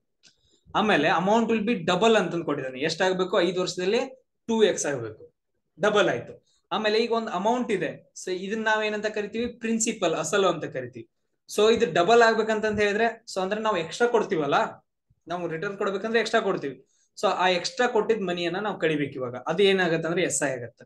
ಸೊ 2x ಮೈನಸ್ ಎಕ್ಸ್ ಮಾಡಿದಾಗ ಎಷ್ಟಾಗಿ ಉಳಿತೈತಿ ಎಕ್ಸ್ ಉಳಿತೈತಿ. ಇದೇನಾಯ್ತಂದ್ರೆ ಎಕ್ಸ್ ಐ ಇದು ಎಸ್ ಐ ಇದು ಸಿಂಪಲ್ ಇಂಟ್ರೆಸ್ಟ್ ಬಡ್ಡಿ ಆಯ್ತು. ನಾವು ಅಷ್ಟು ಬಡ್ಡಿ ಎಕ್ಸ್ಟ್ರಾ ಕೊಡ್ತೀವಿ. ತಗೊಂಡ್ ಬಂದಿದ್ದೆಷ್ಟು ಎಕ್ಸ್. 5 ವರ್ಷ ಆದ ನಂತರ ಅದು 2x ಆಗತ್ತೆ. ಅಂದ್ರೆ ನಾವು ಡಬಲ್ ಅಮೌಂಟ್ ನ ಕೊಡ್ತಿದೀವಲ್ಲ, ಆ ಎಕ್ಸ್ಟ್ರಾ ಹೆಚ್ಚು ಏನ್ ಕೊಟ್ಟಿದೀವಲ್ಲ ಆ ಅಮೌಂಟ್ ಏನಾಗತ್ತೆ ಅದು ಸಿಂಪಲ್ ಇಂಟ್ರೆಸ್ಟ್ ಅಥವಾ ಸರಳ ಬಡ್ಡಿ ಆಗತ್ತ. ಈಗ ನಾವು ಫಾರ್ಮುಲಾ ಹಾಕ್ಬೇಕು. ಎಸ್ ಐ ಎಷ್ಟಿದೆ ಎಕ್ಸ್ ಇದೆ. ಆಮೇಲೆ ಅಸಲು ಎಷ್ಟಿದೆ ಎಕ್ಸ್ ಇದೆ. ಆಮೇಲೆ ಆರ್ ಕಂಡಿಡಿ ಅಂತಾನೆ. ಟೈಮ್ ಎಷ್ಟಿದೆ 5 ವರ್ಷ ಇದೆ. Divided by 100. ಎಕ್ಸ್ ಕ್ಯಾನ್ಸಲ್ ಆಗತ್ತೆ. ಸೊ ಅದಾದ ನಂತರ ನೆಕ್ಸ್ಟ್ ನೋಡ್ರಿ. ಸರ್ ಅದ ಹೆಂಗಾಗತ್ತೆ ರೀ. ಓಕೆ ನಾವು ಇಲ್ಲಿ ಮಾಡೋಣ ನೋಡ್ರಿ. ಸೊ ಇದು ಎಕ್ಸ್ ಇದೆ. ಸೊ ಈ ಎಕ್ಸ್ ಈ ಕಡೆ ಹೋಗ್ಬೇಕಂದ್ರೆ ಕೆಳಗಡೆ ಹೋಗುತ್ತೆ. ಡಿವೈಡೆಡ್ ಬೈ ಎಕ್ಸ್ ಆಯ್ತು. ಸೊ ಅದಾದ ನಂತರ ನೆಕ್ಸ್ಟ್ ನೋಡ್ರಿ, ನಾವು ಆರ್ ಕಂಡಿಡ್ಬೇಕಲ್ಲ, ಈ 5 ಹೋದ್ರೆ ಕೆಳಗಡೆ ಹೋಗುತ್ತೆ 5. ಸೊ ಅದಾದ ನಂತರ ನೆಕ್ಸ್ಟ್ ನೋಡ್ರಿ, ಈ 100 ಏನಂದ್ರೆ ಮೇಲ್ಗಡೆ ಹೋಗುತ್ತೆ ಇಂಟು 100 ಆಗತ್ತೆ. ಸೊ ಈಕ್ವಲ್ ಟು ಏನಂತಂದ ಹೇಳಿದ್ರೆ ಆರ್ ಆಗತ್ತೆ. ಎಕ್ಸ್ ಕ್ಯಾನ್ಸಲ್ ಆಗತ್ತ. 5 ಒಂದ್ಲೆ 5 20 100 ಆಗತ್ತ. ಅಂದ್ರೆ ಆರ್ ಎಷ್ಟಾಗತ್ತೆ ಅಂತಂದ ಹೇಳಿದ್ರೆ 20% ಆಗತ್ತೆ. ಸಿಂಪ್ಲಿಫಿಕೇಶನ್ ಮಾಡಿದಾಗ ಆಪ್ಷನ್ ಬಿ ಏನಾಗತ್ತಪ್ಪ ಅಂದ್ರೆ ಕರೆಕ್ಟ್ ಆಗತ್ತೆ ಇಲ್ಲಿ. ಸೊ ಅದಾದ ನಂತರ ನೆಕ್ಸ್ಟ್ ಒಂದು ನೋಡ್ರಿ, ವ್ಯಾಲ್ಯೂ ಆಫ್ ಲಾಗ್ 10 ಅಂತ ಕೇಳಿದಾರೆ. ಡೈರೆಕ್ಟ್ ನೋಡ್ರಿ ಆಪ್ಷನ್ ಯಾವ್ದು ಕರೆಕ್ಟ್ ಅಂತಂದ್ ಹಾಕ್ರಿ ನಿಮ್ಗೆ ಗೊತ್ತಿದ್ರೆ. ಸೊ ವ್ಯಾಲ್ಯೂ ಆಫ್ ಲಾಗ್ 10 ಅಂತಂದ್ ಹೇಳಿದ್ರೆ 1 ಅಂತಂದ್ ಹೇಳ್ತೀವಿ. ವ್ಯಾಲ್ಯೂ ಆಫ್ ಲಾಗ್ 10 ಅಂತಂದ್ ಹೇಳಿದ್ರೆ 1 ಅಂತಂದ್ ಹೇಳ್ತೀವಿ. ಸೊ ನೆಕ್ಸ್ಟ್ ಕ್ವಶನ್ ನೋಡ್ರಿ.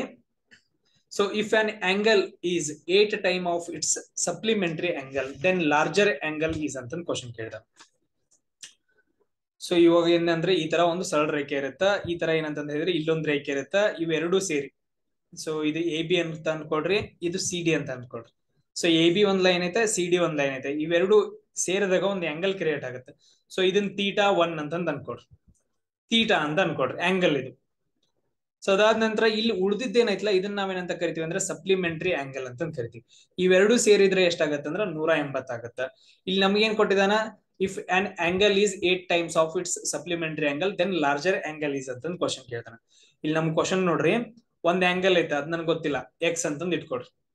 ಸೊ ಸಪ್ಲಿಮೆಂಟರಿ ಇನ್ನೊಂದ್ ಏನಂತಂದ್ ಹೇಳಿದ್ರೆ 8 ಟೈಮ್ಸ್ ಆಫ್ ಅಂತಂದ್ ಕೇಳಿದ್ರೆ ಸಪ್ಲಿಮೆಂಟರಿ ಆಂಗಲ್ ಎಷ್ಟೆಷ್ಟು ಅಂತ ಹೇಳಿದ್ರೆ 8 ಟೈಮ್ಸ್ ಆಫ್ ಆಂಗಲ್ ಐತೆ 8x ಆಯ್ತು. ಇವೆರಡು ಸೇರಿದ್ರೆ ಎಷ್ಟಾಗಬೇಕು 180 ಆಗಬೇಕು. ಸೊ 8x ಪ್ಲಸ್ ಎಕ್ಸ್ ಅಂದ್ರೆ 9x ಆಯ್ತು. So 180 divided by sorry so 9. So ಅದಾದ್ರೆ ನೋಡ್ರಿ ಸಿಂಪ್ಲಿಫಿಕೇಶನ್ ಮಾಡ್ರಿ, ಎಕ್ಸ್ ಕಂಡಿಡ್ರಿ ಇಲ್ಲಿ. ಸೊ 9 2 18 ಎಕ್ಸ್ ಈಕ್ವಲ್ ಟು ಎಷ್ಟಾಗತ್ತೆ ಅಂದ್ರೆ 20 ಆಗತ್ತ. ಸೊ ಅವ್ನ ಏನ್ ಕೇಳಿದಾನೆ ಸಪ್ಲಿಮೆಂಟರಿ ಆಂಗಲ್ ಬಿಟ್ಟು ಇನ್ನೊಂದ್ ಆಂಗಲ್ ಐತಲ್ಲ ಅದ್ರದ್ದು ಎಷ್ಟಾಗತ್ತ ಅಂತ ಕ್ವಶನ್ ಕೇಳಿದಾನೆ. ಎಷ್ಟಾಗತ್ತ ಇಲ್ಲಿ 20 ಆಗತ್ತ. ಎಷ್ಟಾಗತ್ತಪ್ಪ ಅಂತಂದ ಹೇಳಿದ್ರೆ 20 ಆಗತ್ತ. ಎಲ್ರಿಗೂ ಅರ್ಥ ಆಯ್ತಾ? ಎಸ್ ನೆಕ್ಸ್ಟ್ ಕ್ವಶನ್ ನೋಡ್ರಿ.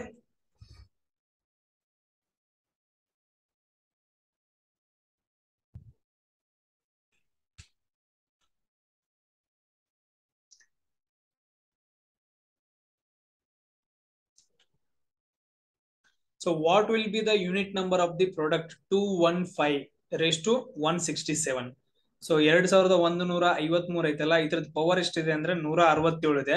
ಈ ಎಲ್ಲವನ್ನ 2153 167 ಬಾರಿ ಮಲ್ಟಿಪ್ಲಿಕೇಶನ್ ಮಾಡಿದಾಗ, ಗುಣಿಸಿದಾಗ ಸೊ ಒಂದ್ ಸಂಖ್ಯೆ ಬರುತ್ತೆ. ಆ ಸಂಖ್ಯೆಯಲ್ಲಿರುವ ಲಾಸ್ಟ್ ಒಂದು ಯೂನಿಟ್ ಸಂಖ್ಯೆ ಇದೆಯಲ್ಲ, ಯೂನಿಟ್ ನಂಬರ್, ಆ ಸಂಖ್ಯೆ ಯಾವುದು ಅಂತ ಕ್ವಶನ್ ಕೇಳಿದಾರೆ. ಅದನ್ನ ನಾವು ಮಾಡ್ಬೇಕು. ಎಲ್ಲಾ ಈ ತರ ಬಂದಾಗ ಕ್ವಶನ್ ಕೇಳಿದಾಗ ನಾನು ಇವಾಗ ಹೇಳ್ತಾ ಹೋಗ್ತೀನಿ, ನಿಮ್ಗೆ ಅರ್ಥ ಆಗುತ್ತೋ ಇಲ್ಲೋ ನಂಗೆ ಗೊತ್ತಿಲ್ಲ, ಬಟ್ ಆದ್ರೆ ನಾನು ಸಪರೇಟ್ ಆಗಿ ವಿಡಿಯೋ ಮಾಡ್ತೀನಿ, ಅದ್ರಲ್ಲಿ ಅರ್ಥ ಮಾಡಿಸ್ತೀನಿ. ಬಟ್ ಆದ್ರೆ ಇಲ್ಲೇ ಅರ್ಥ ಮಾಡ್ಕೊಳಕ್ ಟ್ರೈ ಮಾಡ್ರಿ, ಯಾಕಂದ್ರೆ ಇದು ತುಂಬಾ ಇಂಪಾರ್ಟೆಂಟ್ ಆಗತ್ತೆ. ಸೊ ನೆಕ್ಸ್ಟ್ ನೋಡ್ರಿ, ನಾವ್ ಇವಾಗ ಕಂಡು ಹಿಡಿಬೇಕಂತಂದ ಹೇಳಿದ್ರೆ, ನೀವು ಯಾವ್ದೇ ನಂಬರ್ ಅನ್ನ ಕಂಡು ಹಿಡ್ರಿ, ಸೊ ನಾವು ಯೂನಿಟ್ ನಂಬರ್ ಅನ್ನ ತಗೊಂಡ್ ಗುಣಿಸ್ಬೇಕು. ಇವಾಗ ಏನ್ ನೋಡ್ರಿ, ಸೊ 14 ಇದೆ, 14 ಸ್ಕ್ವೇರ್ ಮಾಡಿದಾಗ ಯೂನಿಟ್ ಸಂಖ್ಯೆ ಎಷ್ಟಾಗತ್ತೆ ಅಂತ ನೋಡೋಣ. ಸೊ 14 ಇಂಟು 14 ನಾವು ಮಾಡ್ಬೇಕು. ನನಗೆ ಇವಾಗ ಆತರ ಮಾಡಕ್ ಹಂಗೆ ಕ್ಯಾಲ್ಕುಲೇಟರ್ ಇಲ್ಲ, ನಾನು ಈ ತರ ಮಾಡ್ತೀನಿ. 14 ಇಂಟು 14. ಸೊ ಫಸ್ಟ್ 4ರಿಂದ ಗುಣಿಸ್ತೀನಿ. 4 4 16. ಸೊ ಅದಾದ್ಮೇಲೆ 4 1 4 ಪ್ಲಸ್ 1 5 ಆಯ್ತು. ಆಮೇಲೆ ನೆಕ್ಸ್ಟ್ 1ರಿಂದ ಗುಣಿಸ್ತೀನಿ, ಇದನ್ನ ಪ್ಲಸ್ ಇಲ್ಲೇ ಇಟ್ಬಿಡ್ತೀನಿ. ಸೊ 1 4 4 1 1 1. ಸೊ ಅದಾದ ನಂತರ ನೆಕ್ಸ್ಟ್ ಏನಾಗುತ್ತೆ ನೋಡ್ರಿ, ಕೂಡಿಸಿದಾಗ 196 ಬರುತ್ತೆ. ಇಲ್ಲಿ ಇಂಪಾರ್ಟೆಂಟ್ ಆಗತ್ತೆ, ಲಾಸ್ಟ್ ಸಂಖ್ಯೆ ಇಂಪಾರ್ಟೆಂಟ್ ಆಗುತ್ತೆ. ಯಾಕಂದ್ರೆ ಸೊ ಈ ಲಾಸ್ಟ್ ಸಂಖ್ಯೆ ಇಲ್ಲಿ ಏನ್ ಬರುತ್ತಲ್ಲ, ಅದೇ ಲಾಸ್ಟ್ ಯೂನಿಟ್ ಸಂಖ್ಯೆಯಲ್ಲಿ ಬರೋದ್ರಿಂದ ಇಲ್ಲೂ ಕೂಡ ಯಾವುದೇ ಒಂದು ಸಂಖ್ಯೆಯನ್ನ ಕೊಟ್ಟಾಗ ಈ ಯೂನಿಟ್ ಸಂಖ್ಯೆಯನ್ನ ನಾವು ಕನ್ಸಿಡರ್ ಮಾಡ್ಬೇಕು. ಯಾವುದೇ ಸಂಖ್ಯೆ ಕೊಟ್ಟಿರ್ಲ ಅವರು. ಸೊ ನಾವ್ ಏನ್ ಮಾಡ್ಬೇಕಂತಂದ ಹೇಳಿದ್ರೆ, ಆ ಯೂನಿಟ್ ಸಂಖ್ಯೆಯನ್ನ ಮಲ್ಟಿಪ್ಲಿಕೇಶನ್ ಮಾಡ್ತಾ ಹೋಗ್ಬೇಕು. ಯೂನಿಟ್ ನಂಬರ್ದಾಗ ಅದೇ ನಂಬರ್ ಬರುತ್ತೆ. ಈಗ ನಾವು ಮಾಡ್ತಾ ಹೋಗೋಣ. ಯೂನಿಟ್ ಸಂಖ್ಯೆಯನ್ನ ತಗೊಂಡಾಗ ನಾವು ಇಂಟು ಮಾಡ್ಕೊಂತ ಹೋಗೋಣ. 2 ಸರಿ ಇಂಟು ಮಾಡಿದಾಗ 6 ಬಂತಿಲ್ಲಿ. 4ಅನ್ನ 2 ಸರಿ ಇಂಟು ಮಾಡಿದಾಗ. ಸೊ ಅದೇ ತರ 3ಅನ್ನ ಇಂಟು ಮಾಡಿದಾಗ ಎಷ್ಟು ಸರಿ ಬರ್ತಾವ ಅಂತ ನೋಡ್ಕೊತ ಹೋಗೋಣ. 3ಅನ್ನ ಒಂದ್ ಸರಿ ಇಂಟು ಮಾಡಿದಾಗ ಎಷ್ಟಾಗತ್ತ, 3 ಬರುತ್ತೆ. ಯೂನಿಟ್ ಸ್ಥಾನದಲ್ಲಿ ಎಷ್ಟು ಬರುತ್ತಾ, 3 ಬರುತ್ತೆ. ಸೊ 3ಅನ್ನ 2 ಸರಿ ಇಂಟು ಮಾಡಿದಾಗ ಎಷ್ಟು ಬರುತ್ತಾ, 9 ಬರುತ್ತೆ. ನೆಕ್ಸ್ಟ್ 3ಅನ್ನ 3 ಸರಿ ಇಂಟು ಮಾಡಿದಾಗ ಎಷ್ಟು ಬರುತ್ತಾ, 27 ಬರುತ್ತೆ. ಅಂದ್ರೆ ಯೂನಿಟ್ ಸ್ಥಾನದಲ್ಲಿ ಯಾವ್ದಿದೆ, 7 ಇದೆ. ಸೊ 3ಅನ್ನ 4 ಸರಿ ಮಾಡ್ರಿ, 3 3 9 9 3 27 27 3 ಎಷ್ಟಾಗತ್ತೆ ಅಂದ್ರೆ ನೋಡ್ರಿ 81 ಆಗತ್ತೆ. ಸೊ ಯೂನಿಟ್ ಸ್ಥಾನದಲ್ಲಿ ಏನಿದೆ, ಲಾಸ್ಟ್ ಬಿಡಿ ಸ್ಥಾನದಲ್ಲಿ 1 ಇದೆ. ಸೊ ಅದೇ ತರ 3/5 ಅಂತ ಮಾಡ್ರಿ. ಸೊ ಅಂದ್ರೆ ಈಗ 3/4 ಎಷ್ಟಾಗಿದೆ, 81 ಇದೆ. 3/5 ಅಂದ್ರೆ ಇನ್ನೊಂದ್ಸರಿ 3ರಿಂದ ಗುಣಿಸ್ಬೇಕು. 3 1 3 3 8 24 243 ಆಯ್ತು. ಓಕೆ, ಬಿಡಿ ಸ್ಥಾನದಲ್ಲಿ ಮತ್ತೆ 3 ಬಂತು. ಓಕೆ, ಮತ್ತೆ ರಿಪಿಟೇಷನ್ ಆಗೈತೆ ನೋಡ್ರಿ. ಫಸ್ಟ್ ಸಂಖ್ಯೆಯಿಂದ ಮತ್ತೆ ಇದೇ ತರ ರಿಪಿಟೇಷನ್ ಆಗುತ್ತೆ. ಸೊ 3/6 ಮಾಡಿದಾಗ ಇಷ್ಟು ಬರುತ್ತೆ. 3/7 ಮಾಡಿದಾಗ ಮತ್ತೆ ಎಷ್ಟು ಬರುತ್ತೆ ಅಂತಂದ ಹೇಳಿದ್ರೆ, ಸೊ 7 ಬರುತ್ತೆ. 3/8 ಮಾಡಿದಾಗ ಮತ್ತೆ ಎಷ್ಟು ಬರುತ್ತೆ ಅಂದ್ರೆ 1 ಬರುತ್ತೆ. ಈ ತರ ಮತ್ತೆ ಏನಂತಂದ ಹೇಳಿದ್ರೆ ರಿಪೀಟ್ ಆಗ್ತಾ ಹೋಗುತ್ತೆ. ಸೊ ಈ ರಿಪೀಟ್ ಎಲ್ಲಿಂದ ಸ್ಟಾರ್ಟ್ ಆಗುತ್ತೆ ಅಂದ್ರೆ 3/4 ಇಂದ ಸ್ಟಾರ್ಟ್ ಆಗುತ್ತೆ. ಈ ಸಂಖ್ಯೆಗಳು ನಮ್ಗೆ ತುಂಬಾ ಇಂಪಾರ್ಟೆಂಟ್ ಆಗ್ತಾವೆ. ನೀವು ಎಲ್ಲೇ ಮಾಡ್ರಿ, ಸೊ ಮತ್ತೆ ಎಲ್ಲಿಂದ ರಿಪೀಟ್ ಆಗ್ತಾವಲ್ಲ ಅದ್ರ ಮೇಲ್ಗಡೆ ಏನಂದೆ ಅಂತ ಹೇಳಿದ್ರೆ ಈ ಅಕ್ಷರಗಳನ್ನ ತಗೋಬೇಕು. ಸೊ ಈ ಅಕ್ಷರಗಳದ್ದು ಏನಂತ ಹೇಳಿದ್ರೆ ನಾವು ಗ್ರೂಪ್ ಅನ್ನ ಮಾಡ್ಕೋಬೇಕು. ಇವಾಗ 2153/4 ಅಂತ ಮಾಡ್ಬೇಕು ಇವಾಗ ನಾವು. ಸೊ ಇಷ್ಟು ಬರ್ಕೊಂಡ್ವಾ. ಇಷ್ಟು ಬರ್ಕೊಂಡಾಗ ನಮ್ಗೆ ಏನಂತಂದ ಹೇಳಿದ್ರೆ, ನಮ್ ಯೂನಿಟ್ ಸಂಖ್ಯೆಯಲ್ಲಿ ಎಷ್ಟು ಬರುತ್ತೆ ಅಂತಂದ ಹೇಳಿದ್ರೆ, ಲಾಸ್ಟ್ ಬಿಡಿ ಸ್ಥಾನದಲ್ಲಿ 1 ಬರುತ್ತೆ. ಲಾಸ್ಟ್ ಬಿಡಿ ಸ್ಥಾನದಲ್ಲಿ ಎಷ್ಟು ಬರುತ್ತಾ, 1 ಬರುತ್ತೆ. ಬಟ್ ಆದ್ರೆ ನಾವು 4 ಸಾರಿ ಗುಣಿಸಿದಾಗ 1 ಬರುತ್ತೆ ಅಂತ ಕಂಡಿಡಿದ್ವಿ. ಇವಾಗ ನಾವು 167 ಸಾರಿ ಮಾಡ್ಬೇಕಲ್ಲ, ಇದೇ ತರ ಕಂಟಿನ್ಯೂಸ್ ಆಗಿ ರಿಪೀಟ್ ಆಗ್ತಾನೆ ಹೋಗುತ್ತೆ. ಈ ತರ ರಿಪೀಟ್ ಎಲ್ಲಿವರೆಗೂ ಆಗುತ್ತೆ. ಸೊ ಇಲ್ಲಿ 167 ಕೊಟ್ಟಿದ್ದಾನಲ್ಲ, ಈ 167 ಏನ್ ಮಾಡ್ಬೇಕಂದ್ರೆ ನಾವು ಡಿವೈಡ್ ಮಾಡ್ಬೇಕು. ಎದ್ರಿಂದ, 4ರಿಂದ ಡಿವೈಡ್ ಮಾಡ್ರಿ. 4ರಿಂದ ಡಿವೈಡ್ ಮಾಡಿದಾಗ ಏನಾಗುತ್ತೆ, 4 4 16. ಸೊ ಅದಾದ ನಂತರ 7 ಕೆಳಗಡೆ ಬರುತ್ತೆ. ಸೊ 4 1 4 ಎಷ್ಟಾಯ್ತು, 3 ಉಳಿತು. ಅಂದ್ರೆ ನಾವು 41 ಸಾರಿ, ಈ ತರ 41 ಸಾರಿ ಏನಂತಂದ ಹೇಳಿದ್ರೆ ರಿಪೀಟ್ ಬರ್ತಾವ. ಈ ಫಾರ್ ಎಕ್ಸಾಂಪಲ್ ಇದೈತಲ್ಲ, ಈ ತರ ಮತ್ತೆ ರಿಪೀಟ್ ಬರುತ್ತೆ. 4 ಸಾರಿ, ಮತ್ತೆ 4 ಮತ್ತೆ 4 ಮತ್ತೆ 4 ಇಂಥವ್ ಎಷ್ಟು ಸಾರಿ ಬರ್ತಾವ ಅಂತಂದ ಹೇಳಿದ್ರೆ 41 ಸಾರಿ. ಅಂದ್ರೆ ಟೋಟಲ್ ಆಗಿ ಎಷ್ಟು ಬರ್ತಾವ, 41 ಸಾರಿ ಬರ್ತಾವ. ಅಂದ್ರೆ ಟೋಟಲ್ ಆಗಿ ನಾವು ಇಲ್ಲಿ ಎಷ್ಟು ಸಾರಿ ಮಲ್ಟಿಪ್ಲಿಕೇಶನ್ ಮಾಡ್ದಂಗಾಯ್ತು, 164 ಸಾರಿ ಮಲ್ಟಿಪ್ಲಿಕೇಶನ್ ಮಾಡ್ದಂಗಾಯ್ತು. ಸೊ ಅಂದ್ರೆ ಇಲ್ಲಿ ಮೇಲ್ಗಡೆ ಬರ್ಕೊಡ್ರಿ 41 ಸಾರಿ. ಇಂಥವ್ ಎಷ್ಟು ಅಂತಂದ ಹೇಳಿದ್ರೆ 41 ಸಾರಿ ಮಾಡಿದಾಗ ಎಷ್ಟು ಸಾರಿ ಮಲ್ಟಿಪ್ಲಿಕೇಶನ್ ಮಾಡಿದಾಗ ನಾವು 164 ಸಾರಿ ಮಲ್ಟಿಪ್ಲಿಕೇಶನ್ ಮಾಡಿದಾಗ ನೋಡ್ರಿ. 41 ಇಂಟು 4 4 1 4 4 4 16 164 ಸಾರಿ ನಾವು ಮಲ್ಟಿಪ್ಲಿಕೇಶನ್ ಮಾಡಿದೀವಿ ಇವಾಗ. ಸೊ ಇನ್ನೆಷ್ಟು ಉಳಿತು, 2153 ಇನ್ನೆಷ್ಟು ಉಳಿತು, ಇನ್ನು 3 ಉಳಿತಾವ. ಸೊ ಇದನ್ನ ಏನ್ ಮಾಡ್ರಿ ಅಂತಂದ ಹೇಳಿದ್ರೆ ಇಂಟು 3 ಮಾಡ್ರಿ. ಸೊ ಇವಾಗ ಏನಾಯ್ತು ಅಂತಂದ ಹೇಳಿದ್ರೆ ಟೋಟಲ್ ಆಗಿ ನೋಡ್ರಿ. ಸೊ ಈ ಎರಡನ್ನ ಗುಣಿಸಿದಾಗ ನಮ್ಗೆ ಏನ್ ಆನ್ಸರ್ ಬರುತ್ತಾ, 164 ಬರುತ್ತೆ. 164 ಪ್ಲಸ್ 3 ಎಷ್ಟಾಗತ್ತೆ, 167 ಆಗತ್ತೆ. ಅಂದ್ರೆ ನಾವು ಏನ್ ಮಾಡಿದ್ವಿ ಅಂತಂದ ಹೇಳಿದ್ರೆ 167 ಸಾರಿ. ಸೊ 2153 ಏನ್ ಮಾಡಿದ್ವಿ, ಮಲ್ಟಿಪ್ಲಿಕೇಶನ್ ಮಾಡಿದ್ವಿ. ಇಷ್ಟು ಬರ್ಕೊಂಡ್ವಿ. ಸೊ ಇದಾದ ನಂತರ ನೆಕ್ಸ್ಟ್ ಏನ್ ಮಾಡ್ಕೋಬೇಕು ಇವಾಗ, 2153/4 ಮಾಡಿದಾಗ, ಸೊ ಇಲ್ಲಿ ನೋಡ್ರಿ 4 ಮಾಡಿದಾಗ, ಇಲ್ಲಿ ನೋಡಿ 2153 ಮಾಡಿದಾಗ ನಮ್ಗೆ ಬಿಡಿ ಸ್ಥಾನದಲ್ಲಿ ಎಷ್ಟು ಬರುತ್ತಾ, 1 ಬರುತ್ತೆ. ಸೊ ಅದ್ರ ರೇಸ್ ಟು 41. ಅದಾದ ನಂತರ 2153 ಮಾಡಿದಾಗ ನಮಗೆ ಎಷ್ಟು ಬರುತ್ತೆ? ಇಲ್ಲಿ ನೋಡ್ರಿ 2153 ಮಾಡಿದಾಗ ಎಷ್ಟು ಬರುತ್ತೆ? ಲಾಸ್ಟ್ ಆಪ್ಷನ್ 7 ಬರುತ್ತೆ. 7 ಬರುತ್ತಾ? ನೆನ್ಪಿಟ್ಕೊಳ್ರಿ, ಡೈರೆಕ್ಟ್ ಆಗಿ 7 ಬರುತ್ತಾ. ಇಲ್ಲಿ 3 ಇದೆ. ಸೊ 1:41 ಎಷ್ಟಾಗತ್ತ? 1 ಆಗತ್ತ. ಆಮೇಲೆ 7 ಆಗತ್ತ. ಸೊ 7 into 1 ಮಾಡಿದಾಗ 7 ಆಗತ್ತ. ಸೊ ನಮ್ ಬಿಡಿ ಸ್ಥಾನದಲ್ಲಿ ಅಕ್ಷರ ಎಷ್ಟು ಬರುತ್ತೆ? ಇಲ್ಲಿ ಎಷ್ಟಾದ್ರೂ ಬರ್ಲಿ ಅವು ಇಂಟು ಮಾಡಿದಾಗ ನಮ್ ಬಿಡಿ ಸ್ಥಾನದಲ್ಲಿ ಅಕ್ಷರ ಎಷ್ಟು ಬರುತ್ತೆ ಅಂದ್ರೆ ಆಪ್ಷನ್ ಸಿ 7 ಬರುತ್ತಾ. ಇದು ಏನಂತಂದ ಹೇಳಿದ್ರೆ ಕ್ಯಾಲ್ಕುಲೇಷನ್ ಆಯ್ತು. ಸೊ ಇದು ಯಾರಿಗ ಅರ್ಥ ಆಗಿಲ್ಲ ತಲೆ ಕೆಡಿಸ್ಕೊಳಕ್ ಹೋಗ್ಬೇಡ್ರಿ. ನೆಕ್ಸ್ಟ್ ನಾನು ಯೂನಿಟ್ ಪ್ಲೇಸ್ ಅಲ್ಲಿ ಯಾವ್ದು ನಂಬರ್ ಬರುತ್ತೆ ಅಂತ ಹೇಳಿ ನಾನು ಕಂಡುಹಿಡಿಯೋಕೆ ನಾನು ನಿಮ್ಗೊಂದ್ಸರಿ ಎಕ್ಸ್ಪ್ಲೇನ್ ಮಾಡ್ತಾ ಹೋಗ್ತೀನಿ. ಸೊ ಇನ್ನೊಂದ್ಸಾರಿ ನೋಡ್ರಿ, ಇದನ್ನ ಬೇರೆ ನಂಬರ್ ಇಟ್ಕೊಂಡು ಒಂದ್ಸರಿ ಏನಂತಂದ ಹೇಳಿದ್ರೆ ಟ್ರೈ ಮಾಡ್ರಿ.